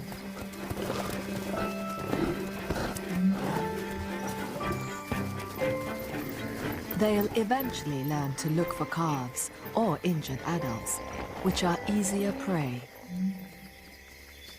After taunting the hippos, the big sister leads the class inland. Hunting antelope requires specialist teamwork, and they practice most nights. They spread out. The idea is to drive an impala or a puku into an ambush. Antelope are faster than lions, and they work together too, alarm calling. It's time for the teens to test their strategy. Lions assign themselves different jobs in the hunt. Some become wingers, left or right. Others, part of the charge or the ambush. Once a lion learns its job, it'll eventually fulfill that role in each hunt for the rest of its life.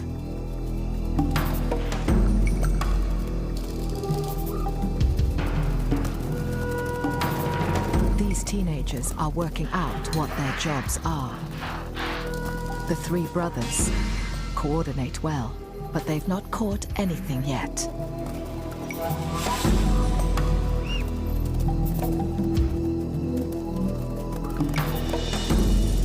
The elder sister drives a puku straight towards them.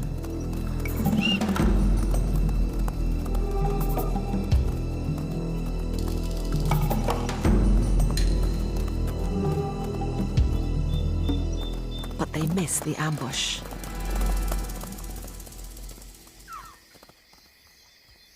Behind the younger brother, there's one of the cubs, lost and alone.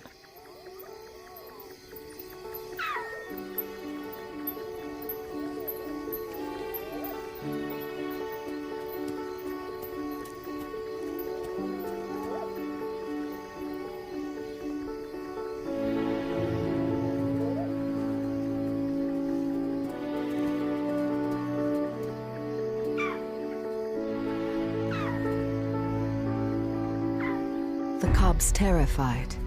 There are leopards and hyenas around, and he latches onto the teenagers.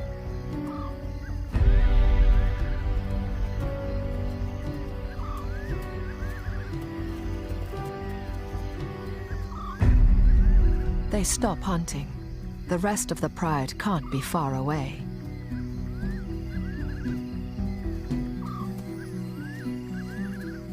But the cub's older siblings may not give him the safety he seeks. Teenagers play rough. There's still resentment towards the cubs. Jealousies within a family are normal. Before the cubs came along, life was better. And now they wait at the back of the queue. Adolescents have many conflicting instincts. They recognize their little brother. He's one of the family. But lion males are cub killers, an instinct needed for when they take over a pride.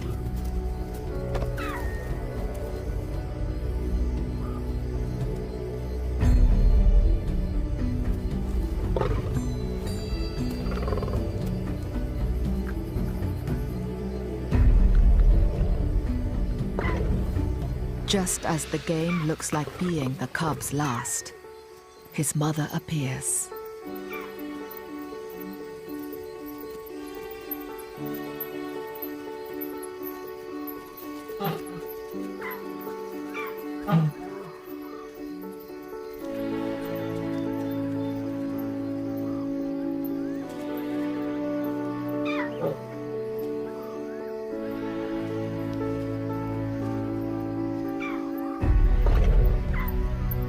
The teenagers want their plaything back.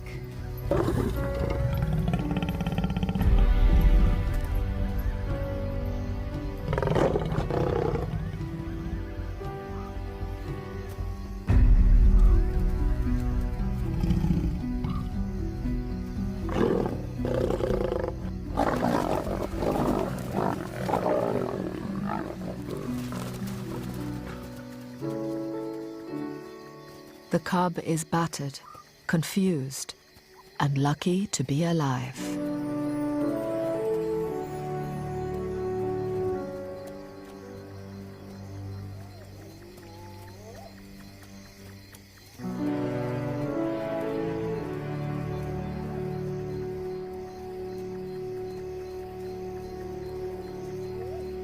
Reprimanded, the adolescent gang heads back to the pride.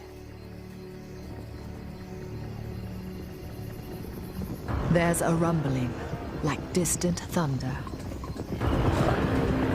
Stampeding buffalo. The professional hunters, the lionesses, are at work.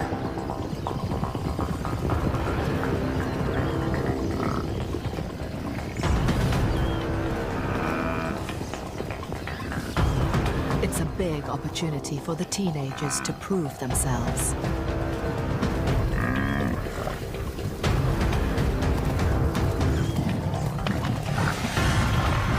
The strategy for hunting buffalo is different to antelope. Buffalo are like tanks, well armored. The lions must attack from behind.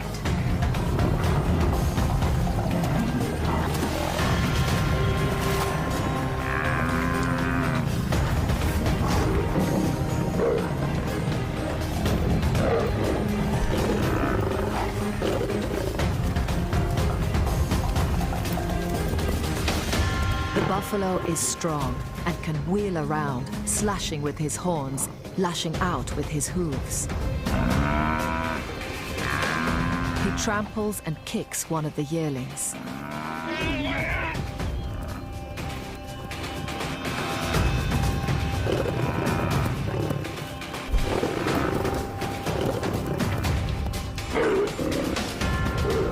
The pride closes in, but the teenagers aren't strong enough. A horn catches the elder sister in the groin. The lion's desperate attempts to hang on to the buffalo become increasingly dangerous and futile.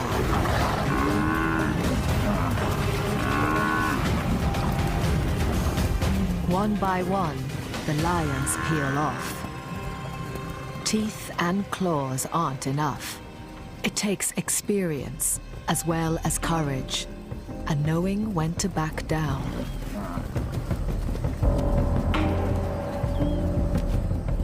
Rumps bleeding, but heads held high.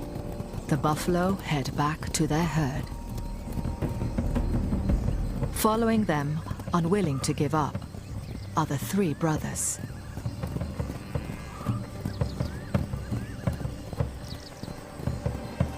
The rest of the pride leaves them to it.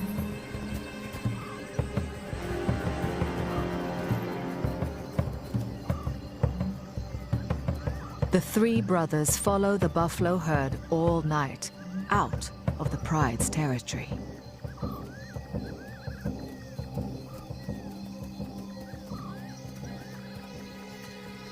But after a few hours, they've lost the buffalo and their pride.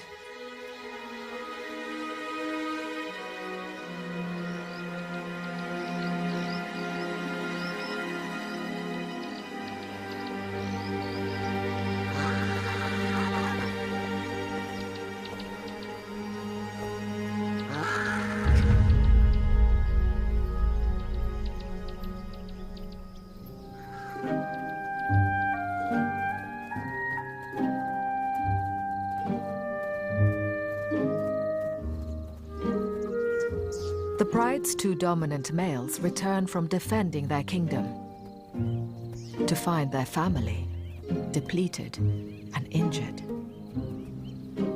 The mothers are fine. They backed off early in the hunt. 4 juveniles are missing, 3 brothers and a yearling. One of the other adolescent's leg is bleeding. Injuries are common. One of the adult males has even cut his eye, but that's minor. But his daughter, the teenager's elder sister and teacher, is badly hurt. It's her left hind leg.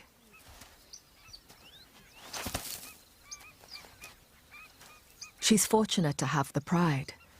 Solitary cats, like leopards, starve when they can't hunt.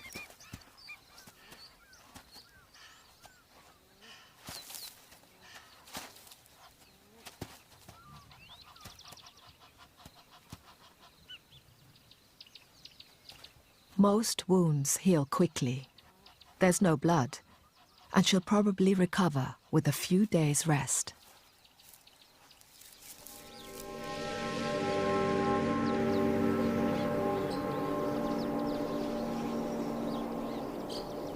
But the trampled yearling is not so lucky. A moment of teenage bravado has caused fatal internal injuries.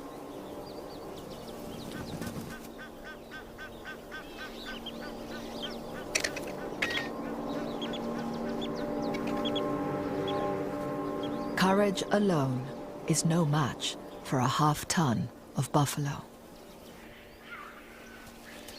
The night's injury list grows longer.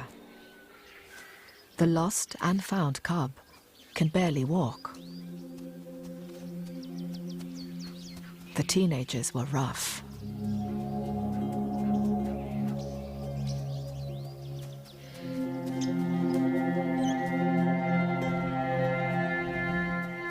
He looks for comfort from his mother, but she rejects him. The pride can't look after a cub that isn't able to keep up. Her instinct is harsh, but it's for the sake of the other healthy cubs.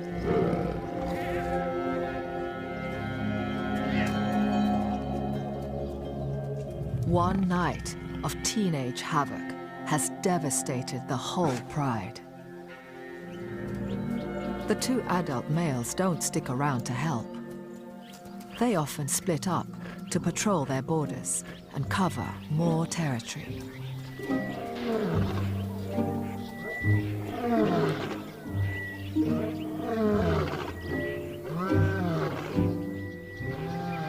It's the height of the dry season, and each lion pride controls sections of a few miles of river, the only water around.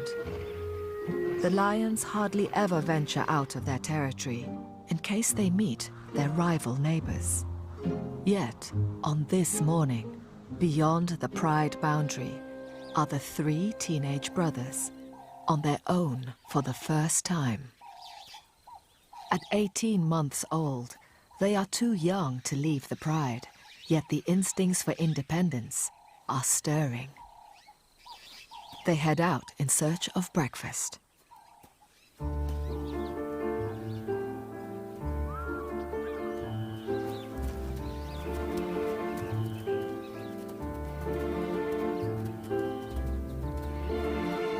They have a swagger, a confidence.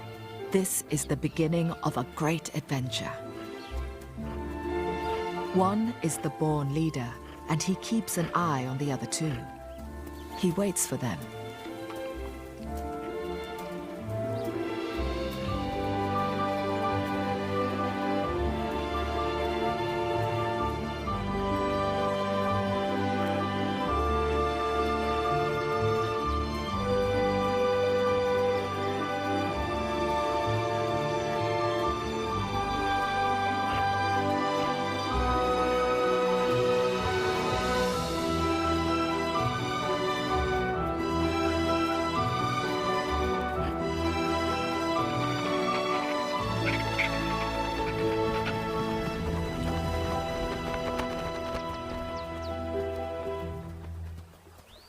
The hippo carcass is days old and thin pickings.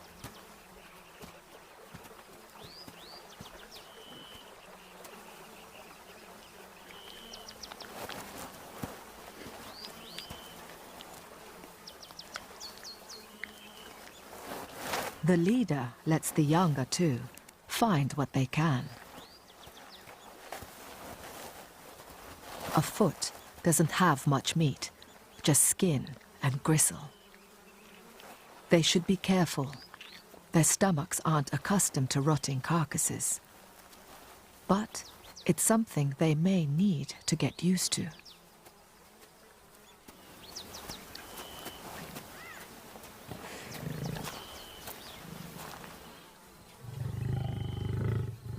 Like many teenage boys, they're prone to fighting.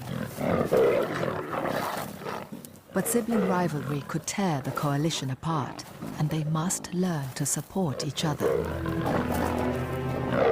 Their survival is at stake.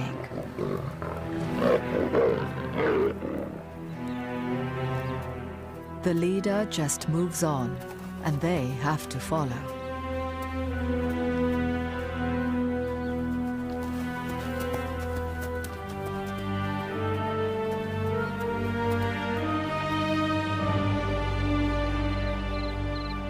It's October, and South Luangwa National Park is waiting for the rains.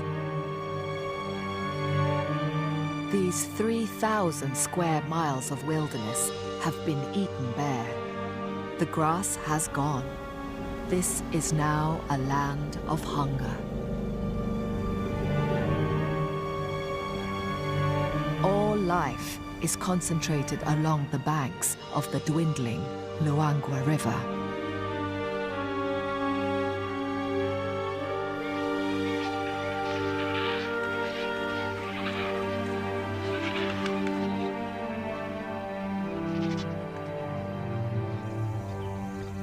Drawn by the only water, a lone lioness, a nomad.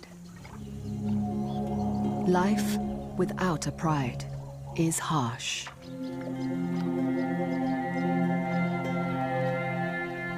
Single lions can scrape by for years, eking out an existence, hiding and starving.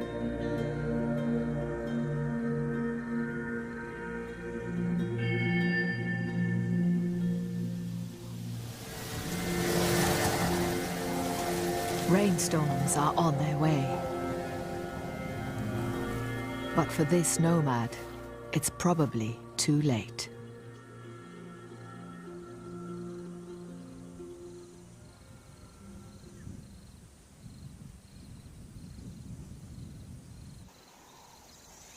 The three brothers are tense, staring intently.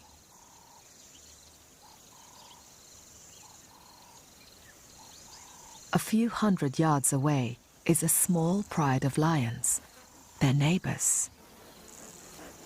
This family looks different, battle-scarred. Their life is tougher. There are 2 adult females and several older adolescents, like the brothers.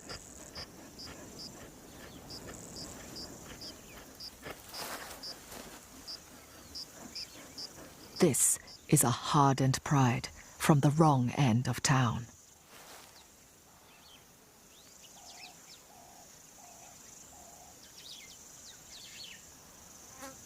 But that's not what the brothers are staring at.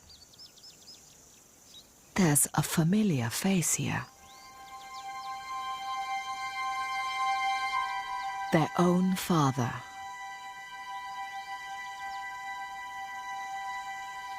One of the 2 Nsefu Pride males has a second family across the tracks. It's unusual, but here the park has a shortage of adult males due to trophy hunting outside the reserve.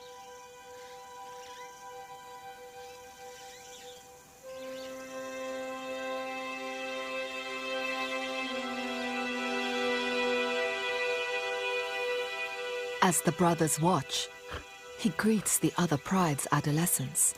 He's clearly their father too. They are a little older than the 3 brothers. This must have been going on for years.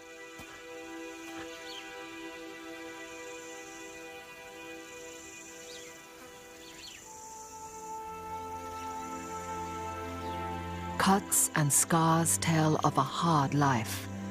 Small prides do less well, pushed into lower grade areas.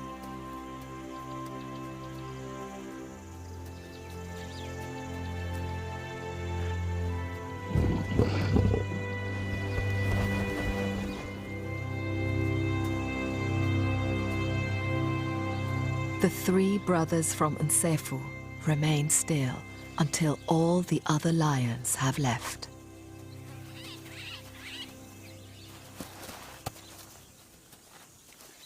Confused, their confidence gone, they nuzzle for reassurance.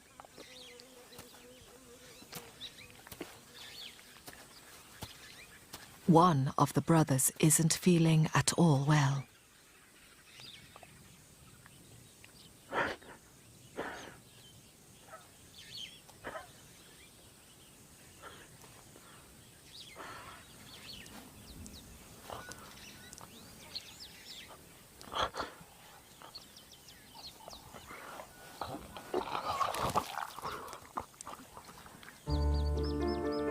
Maybe it's the effect of the rotten hippo. But in many animals, emotional upset can have the same results too.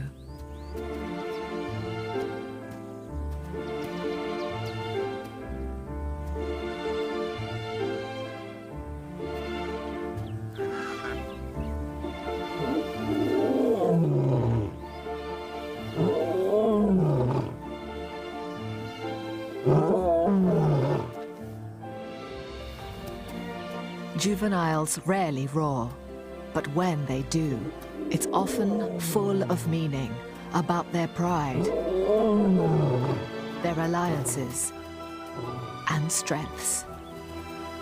It's about who they are.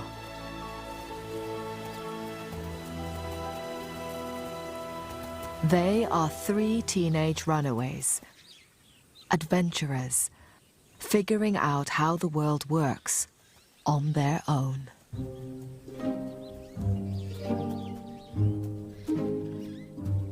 A few days later, the big male returns to the Nsefu pride, as if nothing's wrong. This is his main family. We can't know what he thinks and feels, nor understand a lion's guilty secrets. But scientists say that many animals deceive each other and hide the truth from their rivals or mates.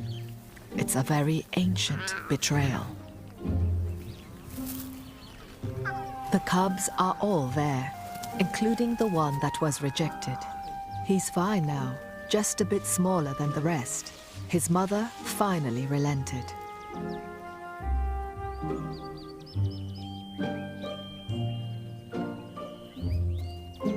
Ignored in the past by his mother and brothers, the lucky survivor is forging a special relationship with his father.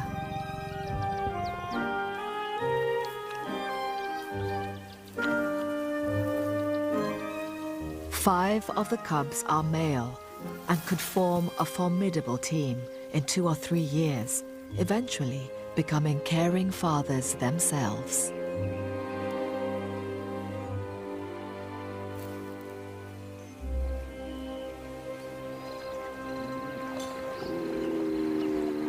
The falling river shrinks the hippo pools. The territorial males aren't happy with their newly confined quarters. If the dominant hippo doesn't get you, the crocs may. Injuries are inevitable. Under cover of darkness, a wounded hippo retreats to the bank. With luck, darkness and dense bush would hide him. But he comes face to face with the Nsefu mothers and doesn't stand a chance.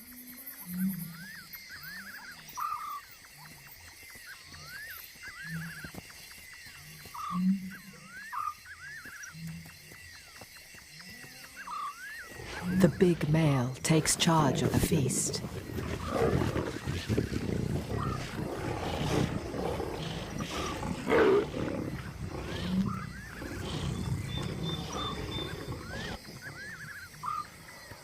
An adult hippo is a huge meal, more than enough for them all.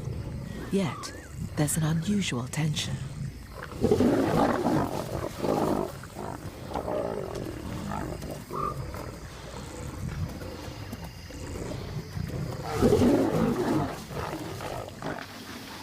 A big croc tries to join them.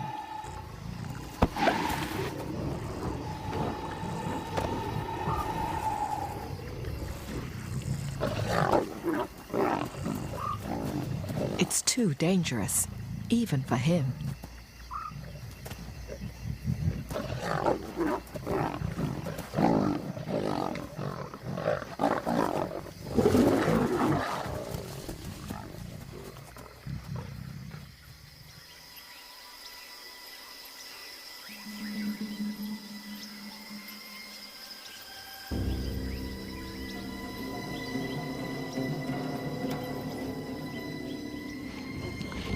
By morning, the cause of the aggression becomes clear.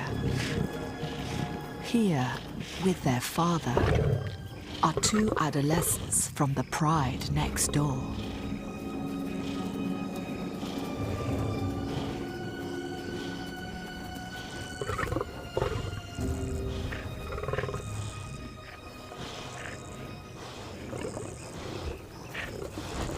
The Encephal mothers are the most upset.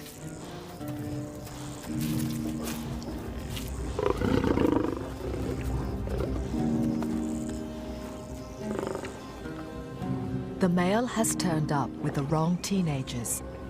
He's brought two illegitimate adolescents instead, expecting them to be fed. It's like the most awkward Thanksgiving dinner. The uninvited guests are tough, with no manners. They don't know teenagers should join the back of the queue and not talk back.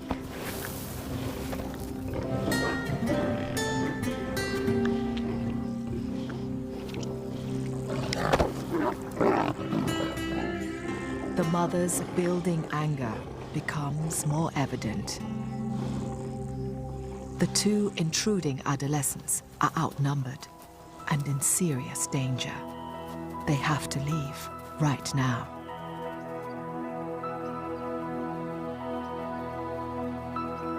The Encephal mothers follow, looking intent on revenge. The teenagers turn on a mother.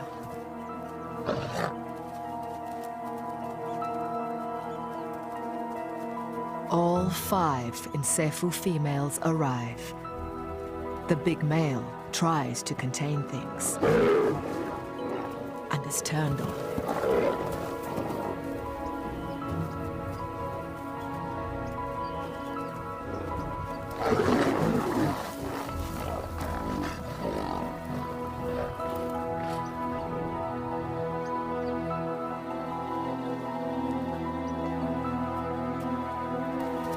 He puts himself between the mothers and the 2 interlopers.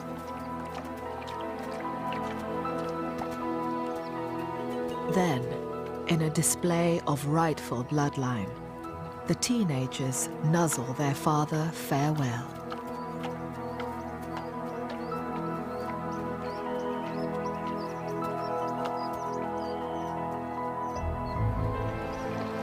The 2 exit the only way they can, through the crocodiles.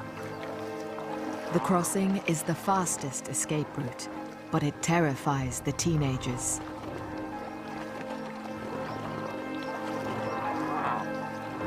They've met their father's main family. Maybe they too thought they were the only ones. It seems everyone's feelings are hurt.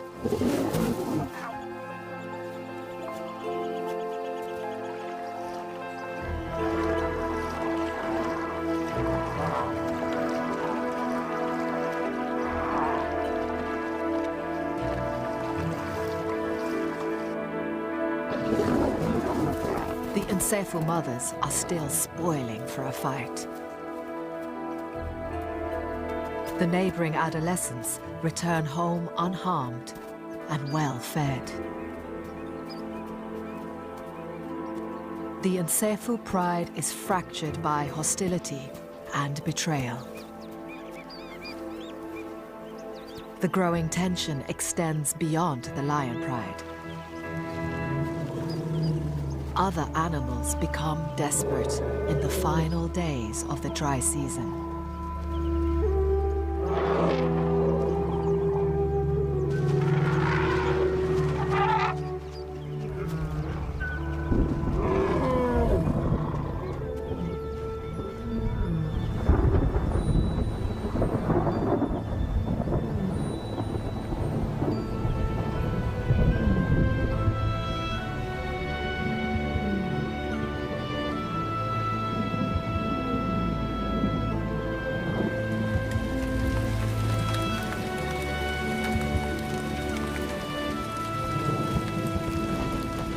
Once the rains come, the antelope can drink anywhere and move away from the river in the hope of better grass.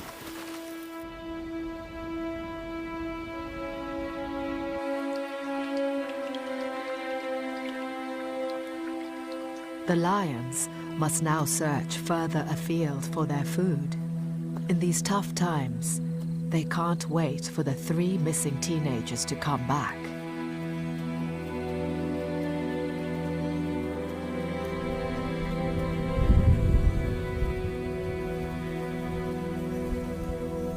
The young cubs have no choice but to try and keep up.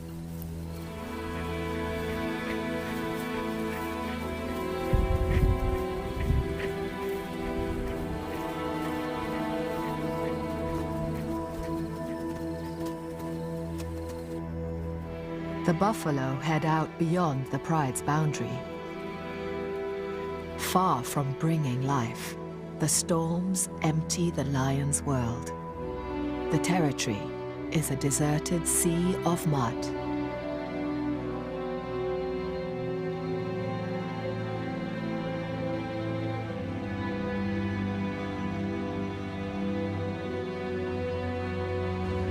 The hippos, at least, are happy.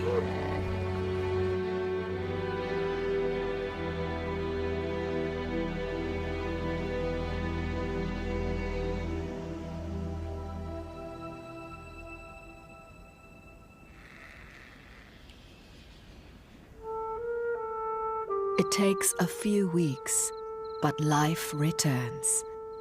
Grass grows, and the fresh flush is richest around the river. The antelope return.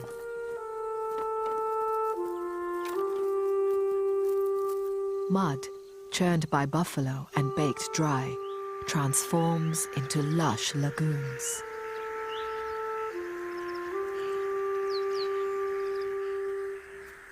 For the cubs, it's a new world. They've only known dusty plains. The little cub, injured by the teenagers, is now hard to tell apart from his brothers.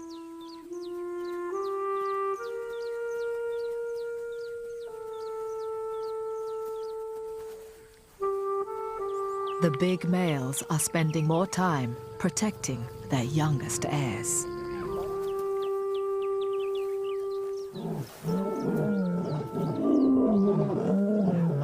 The mothers join with the males in roaring to proclaim their pride. The only ones missing are the 3 brothers. They haven't seen them since the buffalo hunt.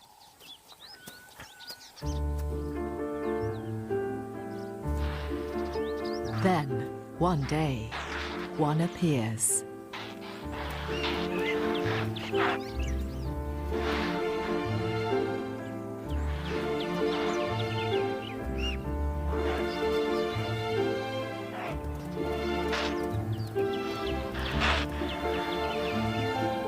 Following him, the other 2.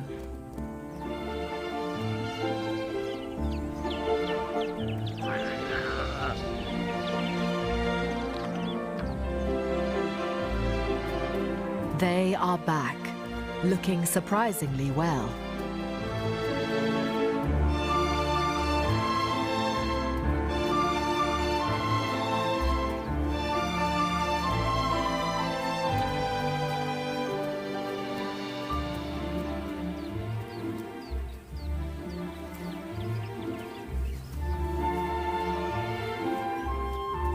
They are welcomed as part of the family.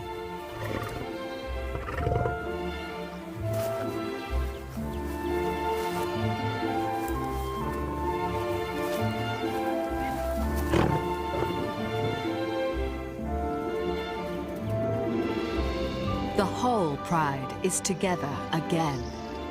The 3 brothers have learned a lot on their adventure and are ready for their next chapter.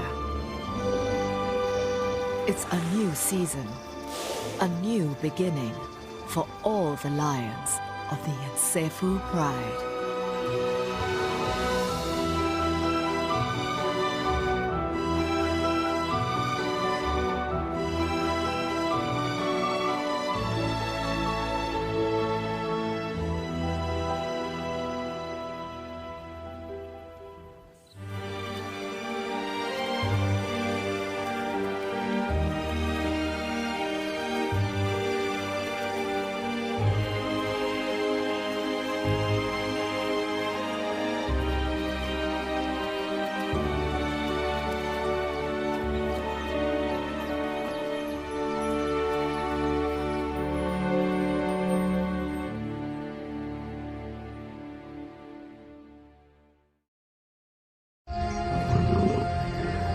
a pride of lions, Africa's most fearsome hunters. Their territory, a small patch of land in Zambia's wild Luangwa Valley. They share this land with rival hunters, potential prey, and thousands of other remarkable animals. While the pride struggles to catch a meal big enough to satisfy them, we spend one day and one night here and meet the animals that also call the pride's land home.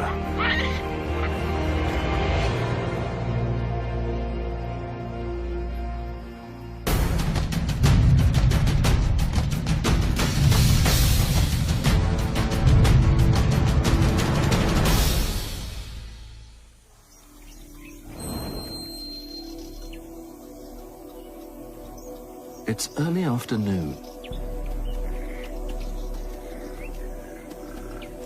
and the pride rests in the lengthening shadows.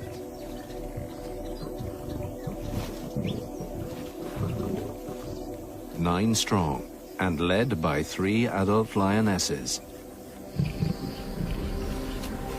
They are the top predators here.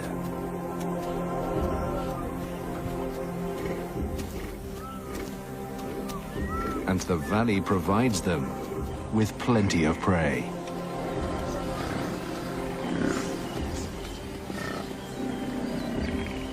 But recently, they haven't had much luck. With their male away patrolling the territory, their last few hunts for large prey have failed.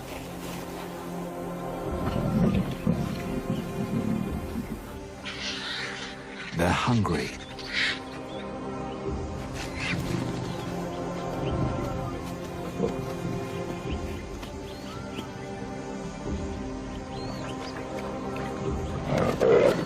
All they've managed is a small kill. A warthog caught off guard.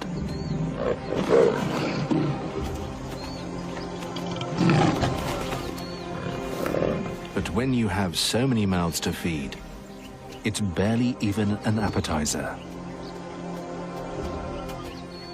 Warthogs have savage tusks that can reach over 25 inches long.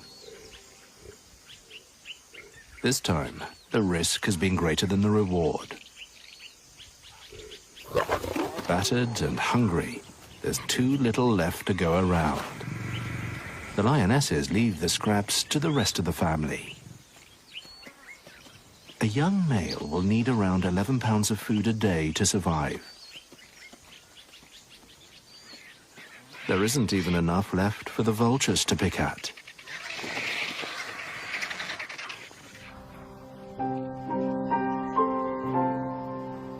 This is the pride's land. 20 square miles of pristine wilderness on the banks of the meandering Luangwa River. But they aren't the only animals that live here. With the sun past its peak, high midday temperatures are fading fast.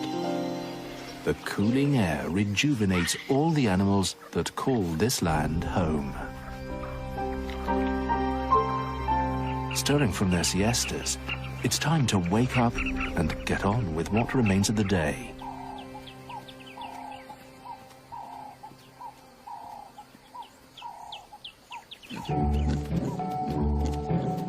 Warthogs emerge after hiding from the midday heat in their burrow and head to what remains of a lagoon. Their homes are usually within strolling distance of a water source. And the muddy edges of the lagoon provide the perfect place for an afternoon dip. Warthogs are part of the pig family and are also in the same order of mammals as the hippo. Like all pigs, they don't have functioning sweat glands. So, to regulate their temperature, there's only one option: to wallow.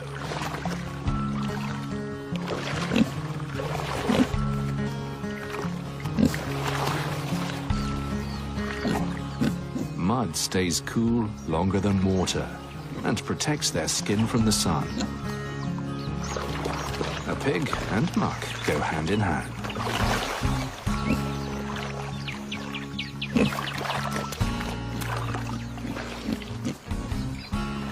It's such an essential part of a pig's lifestyle that some scientists believe spending so much time in the mud is what stopped them from evolving the ability to sweat in the first place.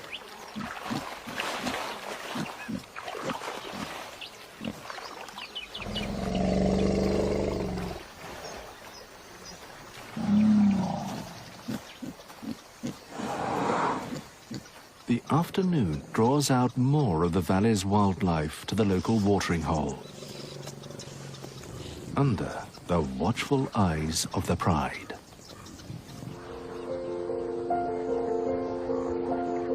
Above, a squadron of great white pelicans ride the rising thermals, fueled by the afternoon heat. They're attracted by the narrow crescent of water below, one of the few water sources left within the pride's territory. Sweeping low over the water in formation, they work together to channel air under them and generate lift.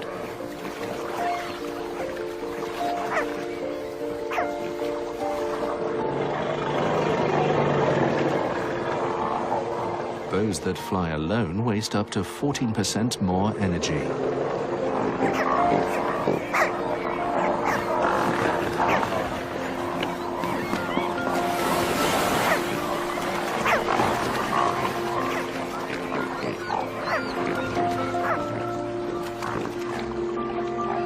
Preening is top priority, keeping their feathers aerodynamic as well as waterproof.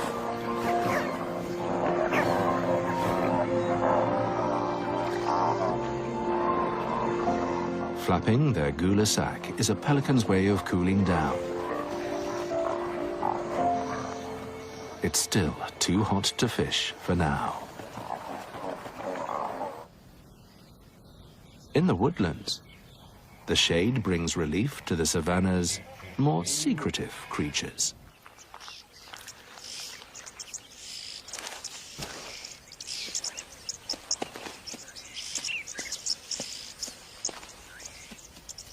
The late afternoon's cooler temperatures draw a herd of greater kudu tentatively out of the shadows. After a day of foraging on herbs, leaves and flowers, a thirst-quenching drink at the lagoon is too tempting to pass up. But breaking cover has its risks.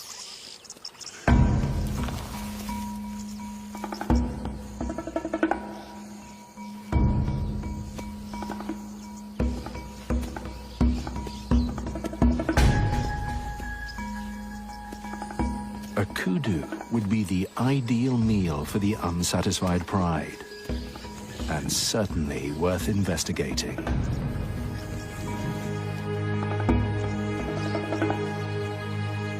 The big bull takes the lead.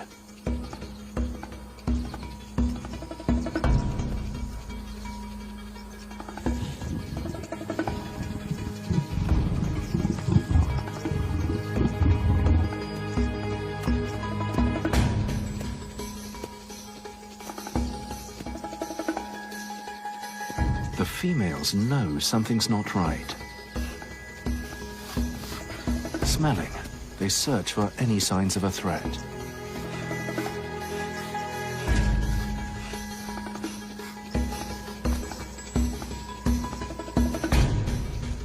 The lioness stays downwind.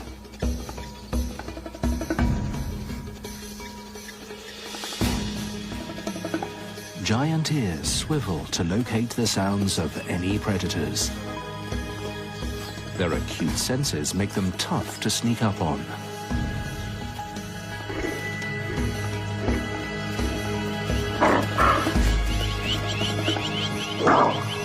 The lioness has been made.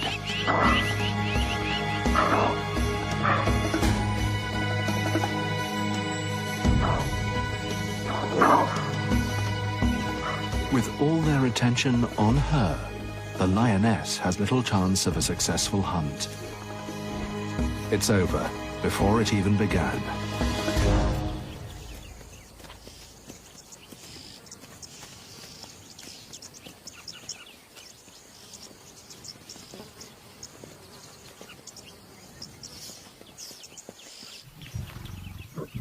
Returning to her pride, she reaffirms her bond with her sister.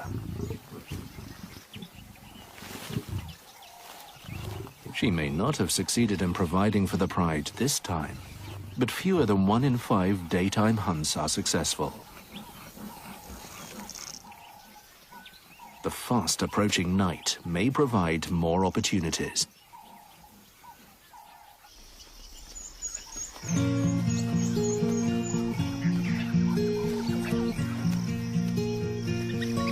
Unlike lions, wild dogs rarely hunt at night. They prefer dusk and dawn. The pack is getting ready to head out, and the pups are excited.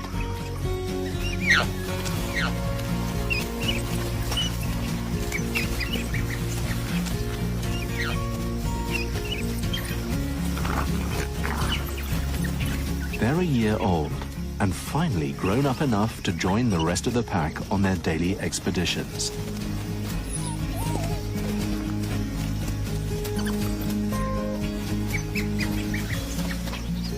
Maybe tonight will bring their first hunt.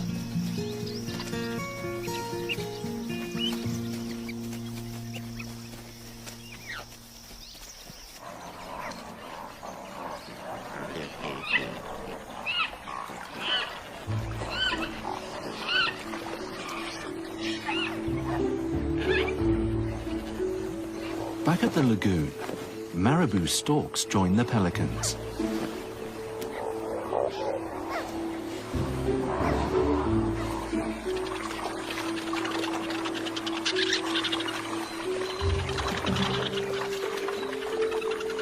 These big birds are talented scavengers, feeding on any remains they come across.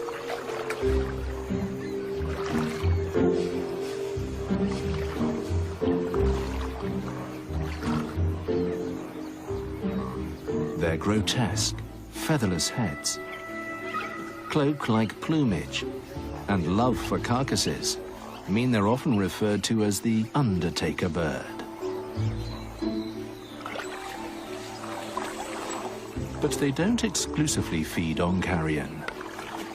The low water level means fish are tightly packed together. Easy pickings. The marabou wade right in. Pelicans and yellow-billed storks aren't far behind.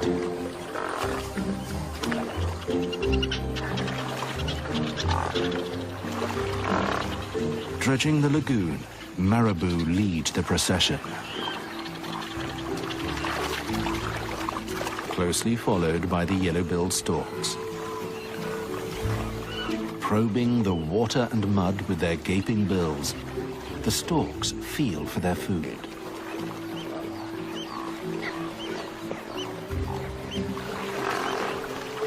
Pelicans drag their net-like sacks through the water.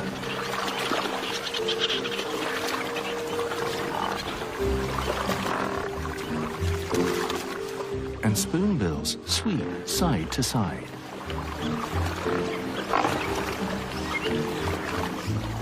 The fishing party pushes prey into tighter and tighter groups. A wall of birds and roiling water leave the fish desperate. There's no way out but up. As the sun dips toward the horizon, the hustle and bustle of the afternoon begins to subside.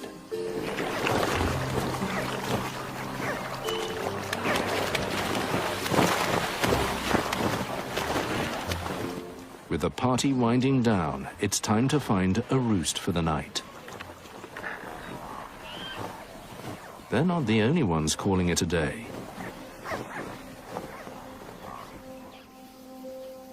Baboons head homeward after a day of foraging on the plains. guinea fowl take one last scratch before turning in for the night.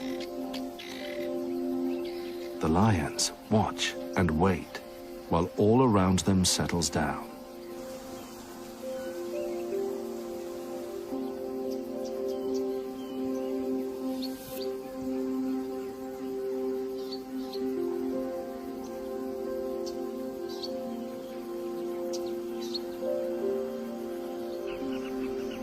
As the last light reaches across the valley,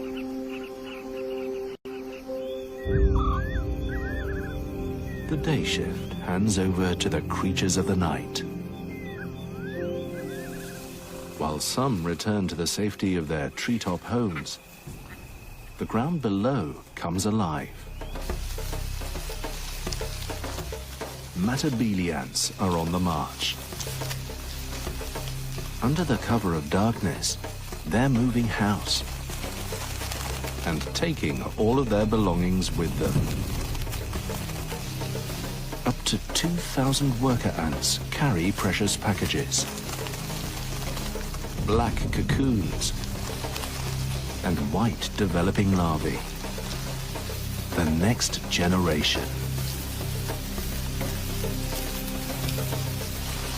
The larvae are the colony's brood, its prized possessions.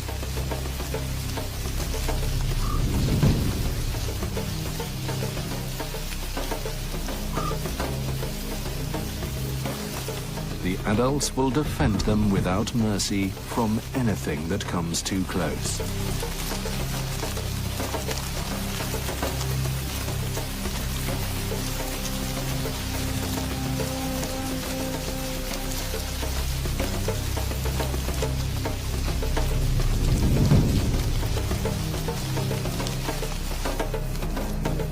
Following a chemical trail laid down by the lead scout, they head towards their new home.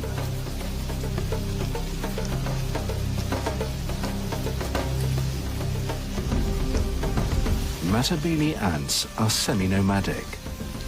Once they find a home, they will only be there for a month before moving on again to fresh hunting grounds.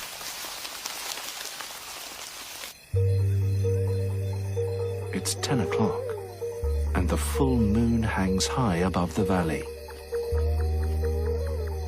Night is the domain of the predator. This is when the lions are most active.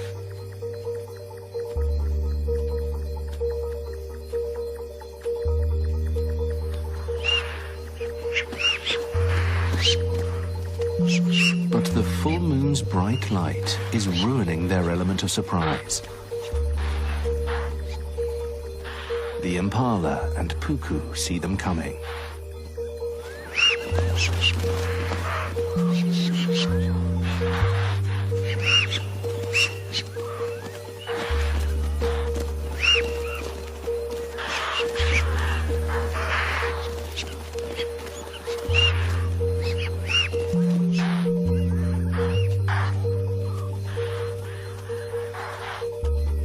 While the pride struggles to catch its next meal, the lagoon appears empty.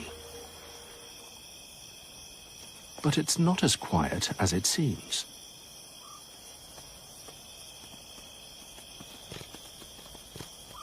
Honey badgers have emerged from their burrows. They are nocturnal and will spend most of the night foraging in the dried lagoon beds. Honey badgers are opportunistic feeders, and these lagoons hide a buffet just below the surface. Frogs and insects have buried themselves to escape the dry season, making them hard to find. But an incredible sense of smell helps the badgers pinpoint food easily. They have to eat around 2 pounds a night to survive. And this means they're always on the move.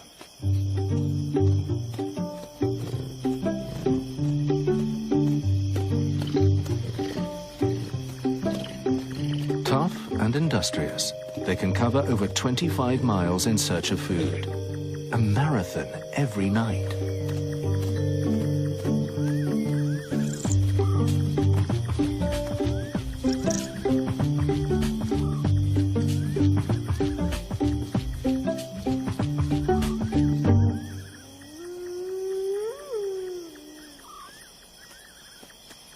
This activity stirs up insects for another nocturnal animal. More than 1,200 species of bat exist worldwide, and almost 3/4 of them are insectivores. Each must eat 1/3 of its body weight a night, hundreds of insects every hour. Like honey badgers, they cover great distances.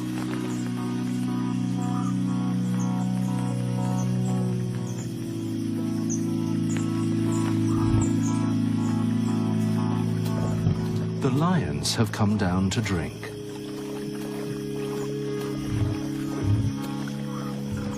With half the night gone, they've been unable to make a kill.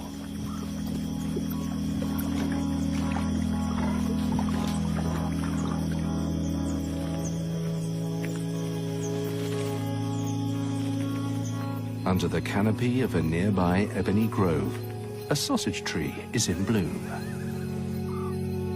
Their chandelier-like flowers open at dusk, and each only lasts one night. Brimming with nectar and pollen, they attract a host of insects. And the bats home in for a feast.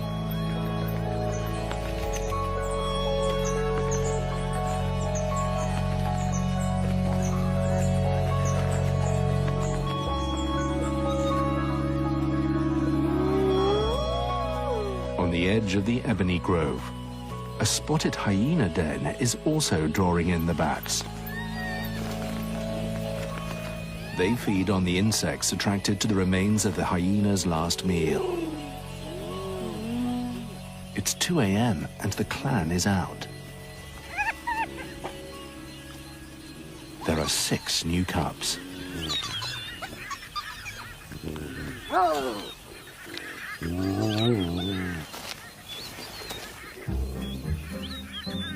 Stuck underground for most of the day, they have plenty of energy to expend.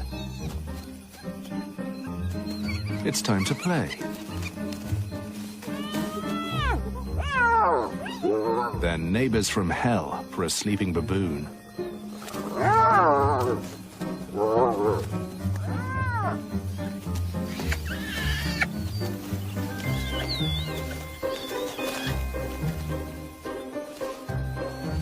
Hyena society is highly competitive. Cubs are born with their eyes open and teeth bared. From birth, they fight savagely with their siblings.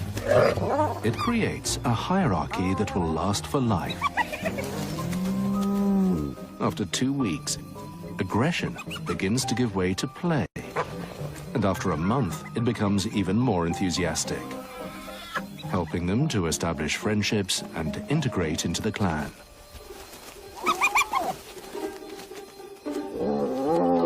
But they can get a bit carried away.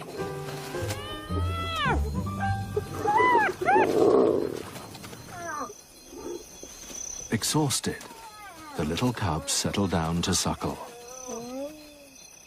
Their mother invests far more resources in her milk than other carnivores. It has 3 times the fat and protein content of a human's, and her cubs will be completely dependent on it until they're 8 months old. But to provide this nutritious milk, she must eat frequently. Her acute sense of smell can locate food more than 2 miles away. And a stench on the wind catches her attention.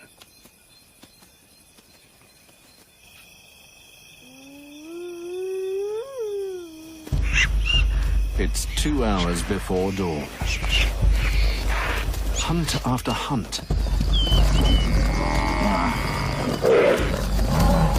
Failure after failure. The pride has no luck.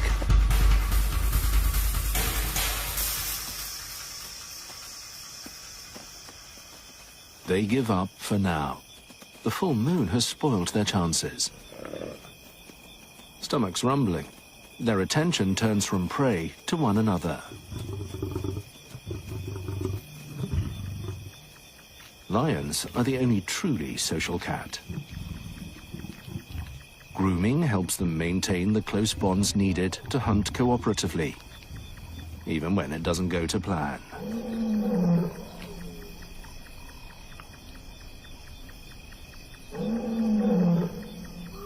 Distant roars echo through the cool night air.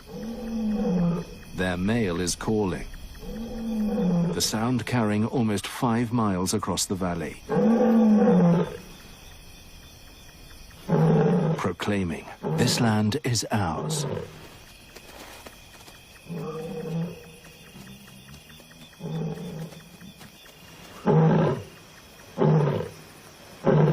And tonight, he is louder and closer than he has been for some time. They head towards the sound, hopeful for a reunion with their pride male.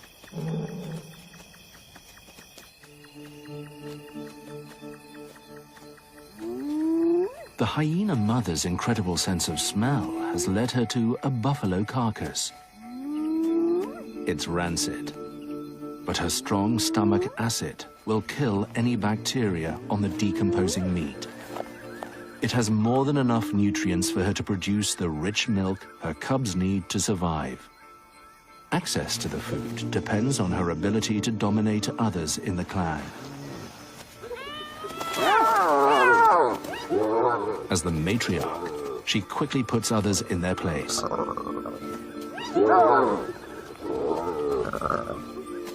The more she can stuff down before her clanmates, the better chance her offspring will have of surviving.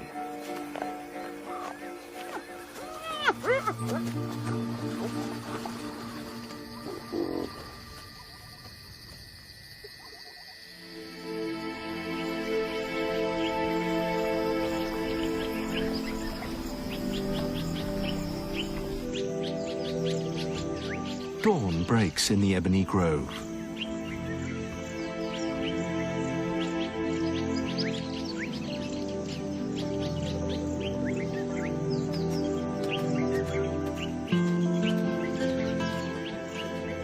Silence has fallen over the hyena den.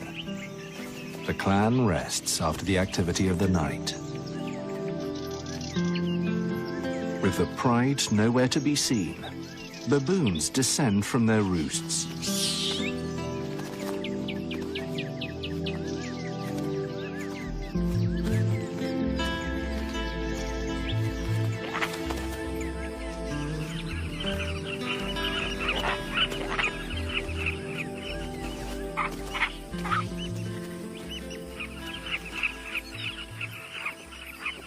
Like beacons in the morning light, the sausage flowers are attracting even more admirers. Like bats, birds are drawn by the insect's presence. Carmine bee-eaters, named for their favorite prey, gather on nearby perches.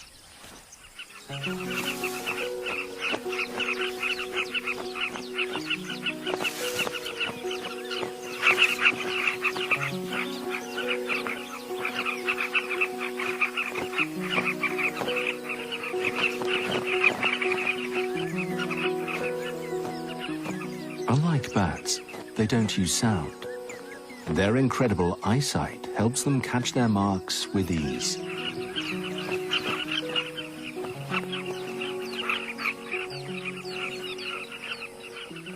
In the cool morning air, the animals are full of energy.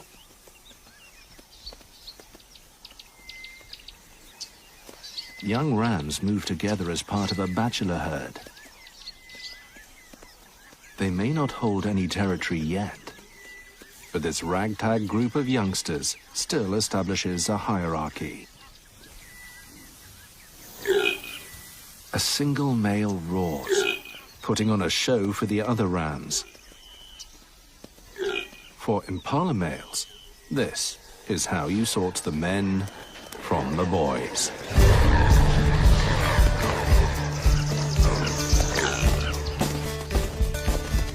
And it's contagious.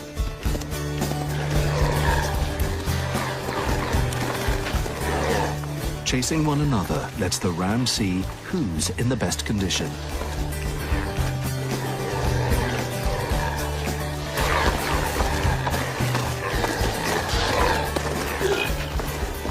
The boys' unruly behavior is largely ignored by the females.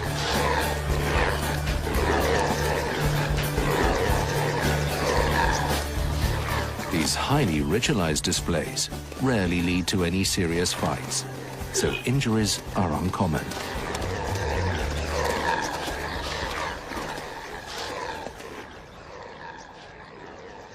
Their excited roars carry more than a mile along the river. The impala bachelors aren't the only boisterous animals this morning. Baby baboons play on the riverside.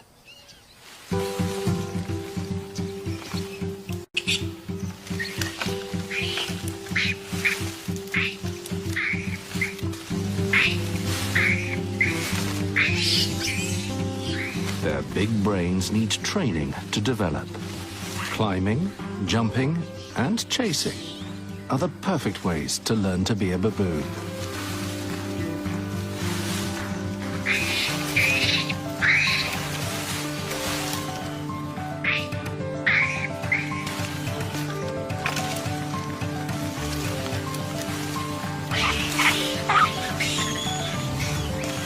Adults may play less as they get older, but it won't save them from becoming target practice.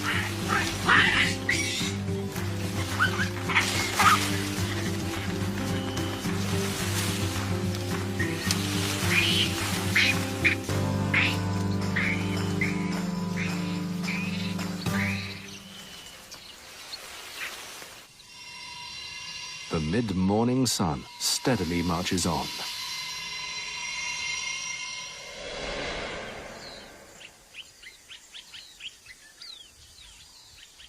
The pride dozes, at last with bellies full. They managed to meet up with the male and take down a young hippo. Finally, they've made a kill big enough to satisfy the entire pride. But they'll have to wait if they want seconds. The male dominates the carcass.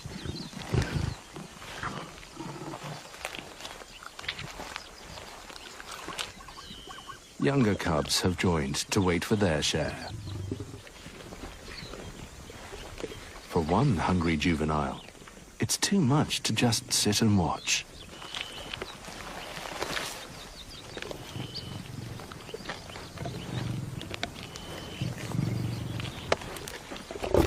But Dad is unwilling to share.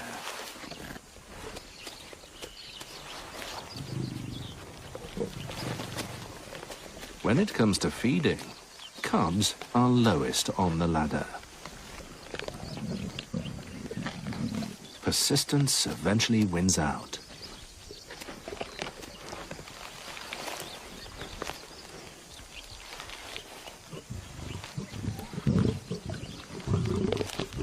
The male has had his fill and allows the others to tuck in.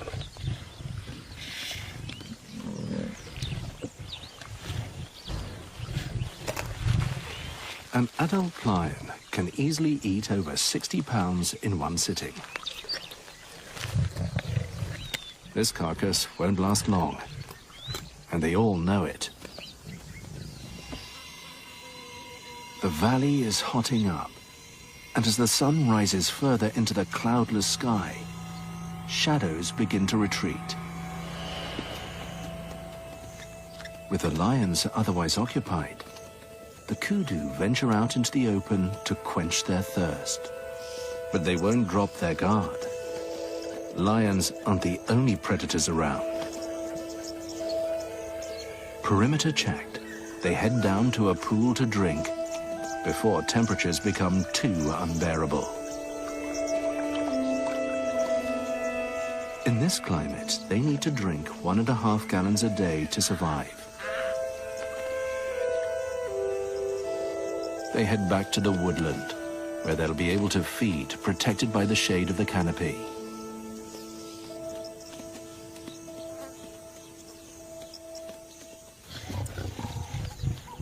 male returns to the carcass.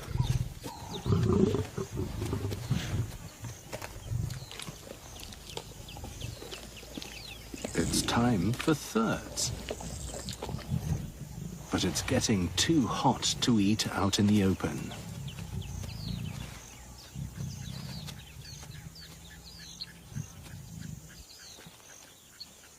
If the male is going to be this greedy, a drink at the river might be a better option. An explosion of color catches their attention. It's noon, and the carmine bee-eater males are beginning to return from their morning hunt. Bug in beak. These are romantic tokens for their mates, delivered straight to the burrow.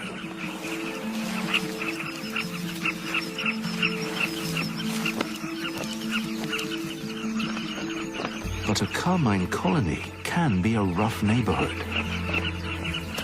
Hard-earned gifts are eyed up before they even reach their rightful recipients.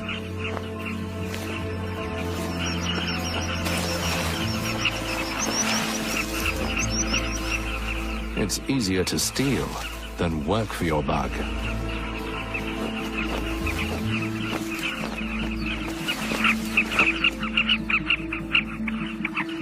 This one's made it past the thieves.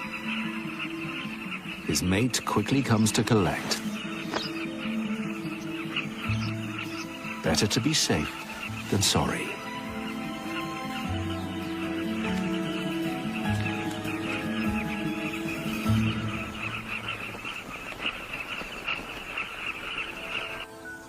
On the other side of the river, African skimmers carve through the shallow waters.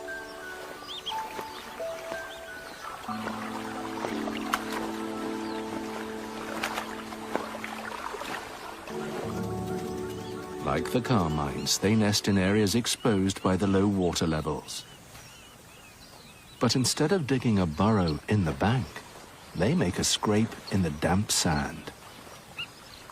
The moist sand keeps their eggs cool when the sun hangs high in the sky. But it leaves the clutch vulnerable to wandering predators. A ground hornbill is named for its habit of stalking over land in search of prey. There's little he won't eat. Frogs, insects, even tortoises can fall prey to his powerful bill. A couple of skimmer eggs could make a delightful snack. This should be an easy meal for the largest species of hornbill. But he should know better than to mess with a pair of worried parents.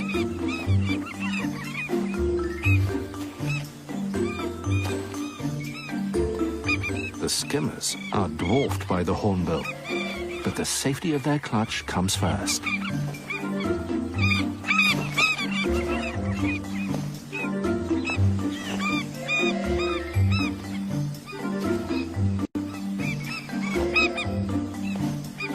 The mobbing is too much.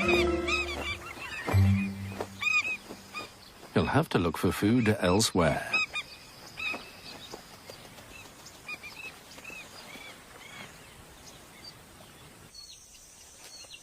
At 2 in the afternoon, the searing sun bears down on the valley's inhabitants. The male lion is out on patrol, and the females lounge in the shade.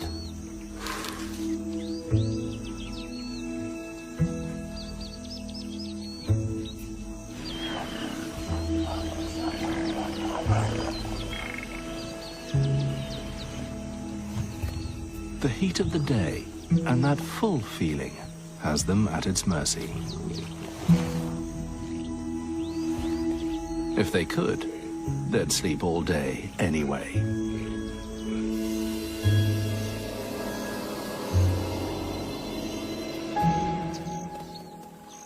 Under a sausage tree, the kudus are keeping to the shadows. Sausage fruits hang from the branches above. They can grow up to 2 feet long and weigh almost 20 pounds. The flowers have already fallen. Fine dining for the valley's herbivores. But some kudus aren't quite so elegant.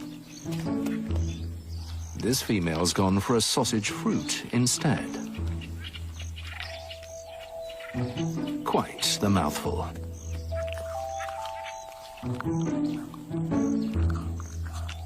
Rock hard. It's tough to get down.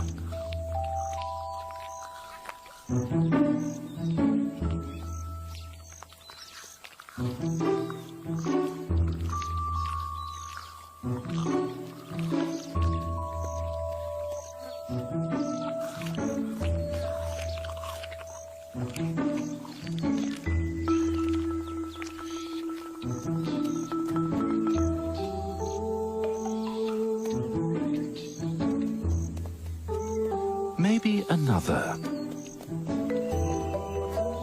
Maybe not.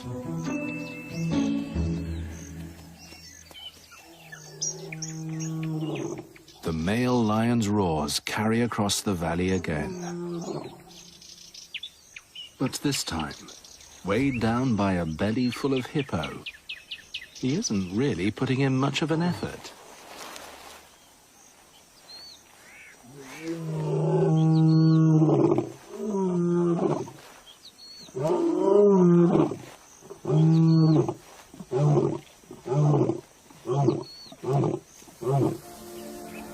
The blazing sun slowly begins its journey back towards the horizon.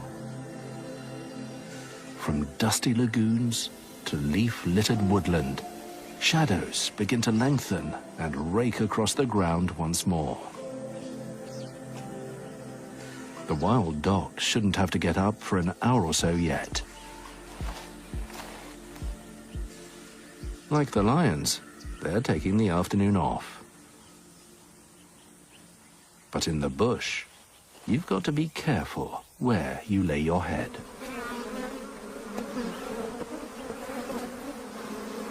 African honeybees have built a hive inside a nearby tree. Legendary for their aggressive nature, they will defend their nest by attacking anything that moves. Bee guards patrol the area, investigating any potential threats.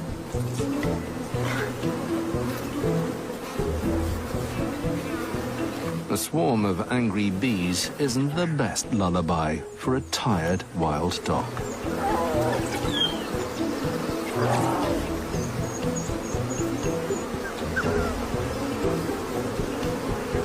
African honeybees sting 10 times more frequently than their European cousins.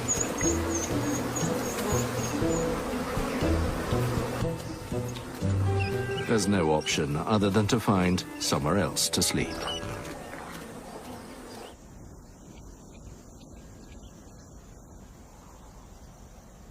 An hour before sunset, vultures circle in the soft light of the evening.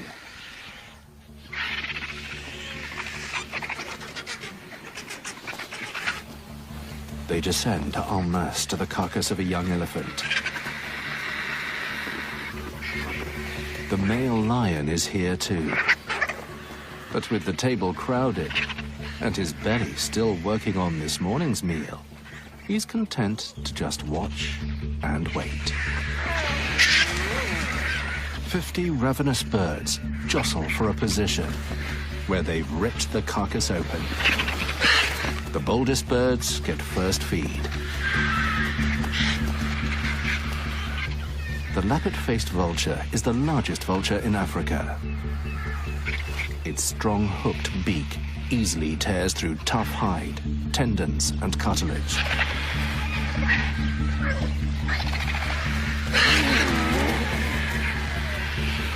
His aggression and power mean the smaller white-backed vultures wouldn't dare challenge him.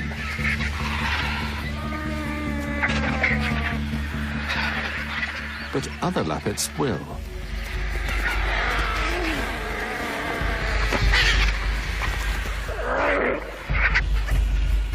fights over the carcass come thick and fast. White-backed versus white-backed. Lappet against lappet.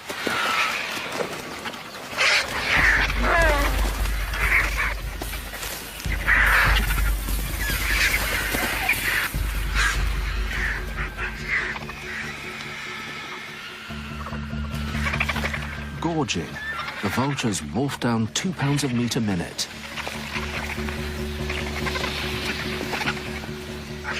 Vultures may have a bad reputation, but removing festering carcasses keeps the environment disease-free. Some have overdone it. And as the sun falls, the circle of satisfied birds grows.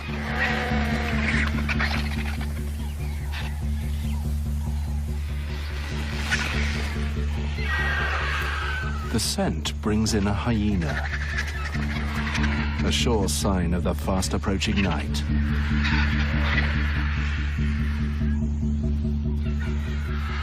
Alone, he's no match for the watchful lion.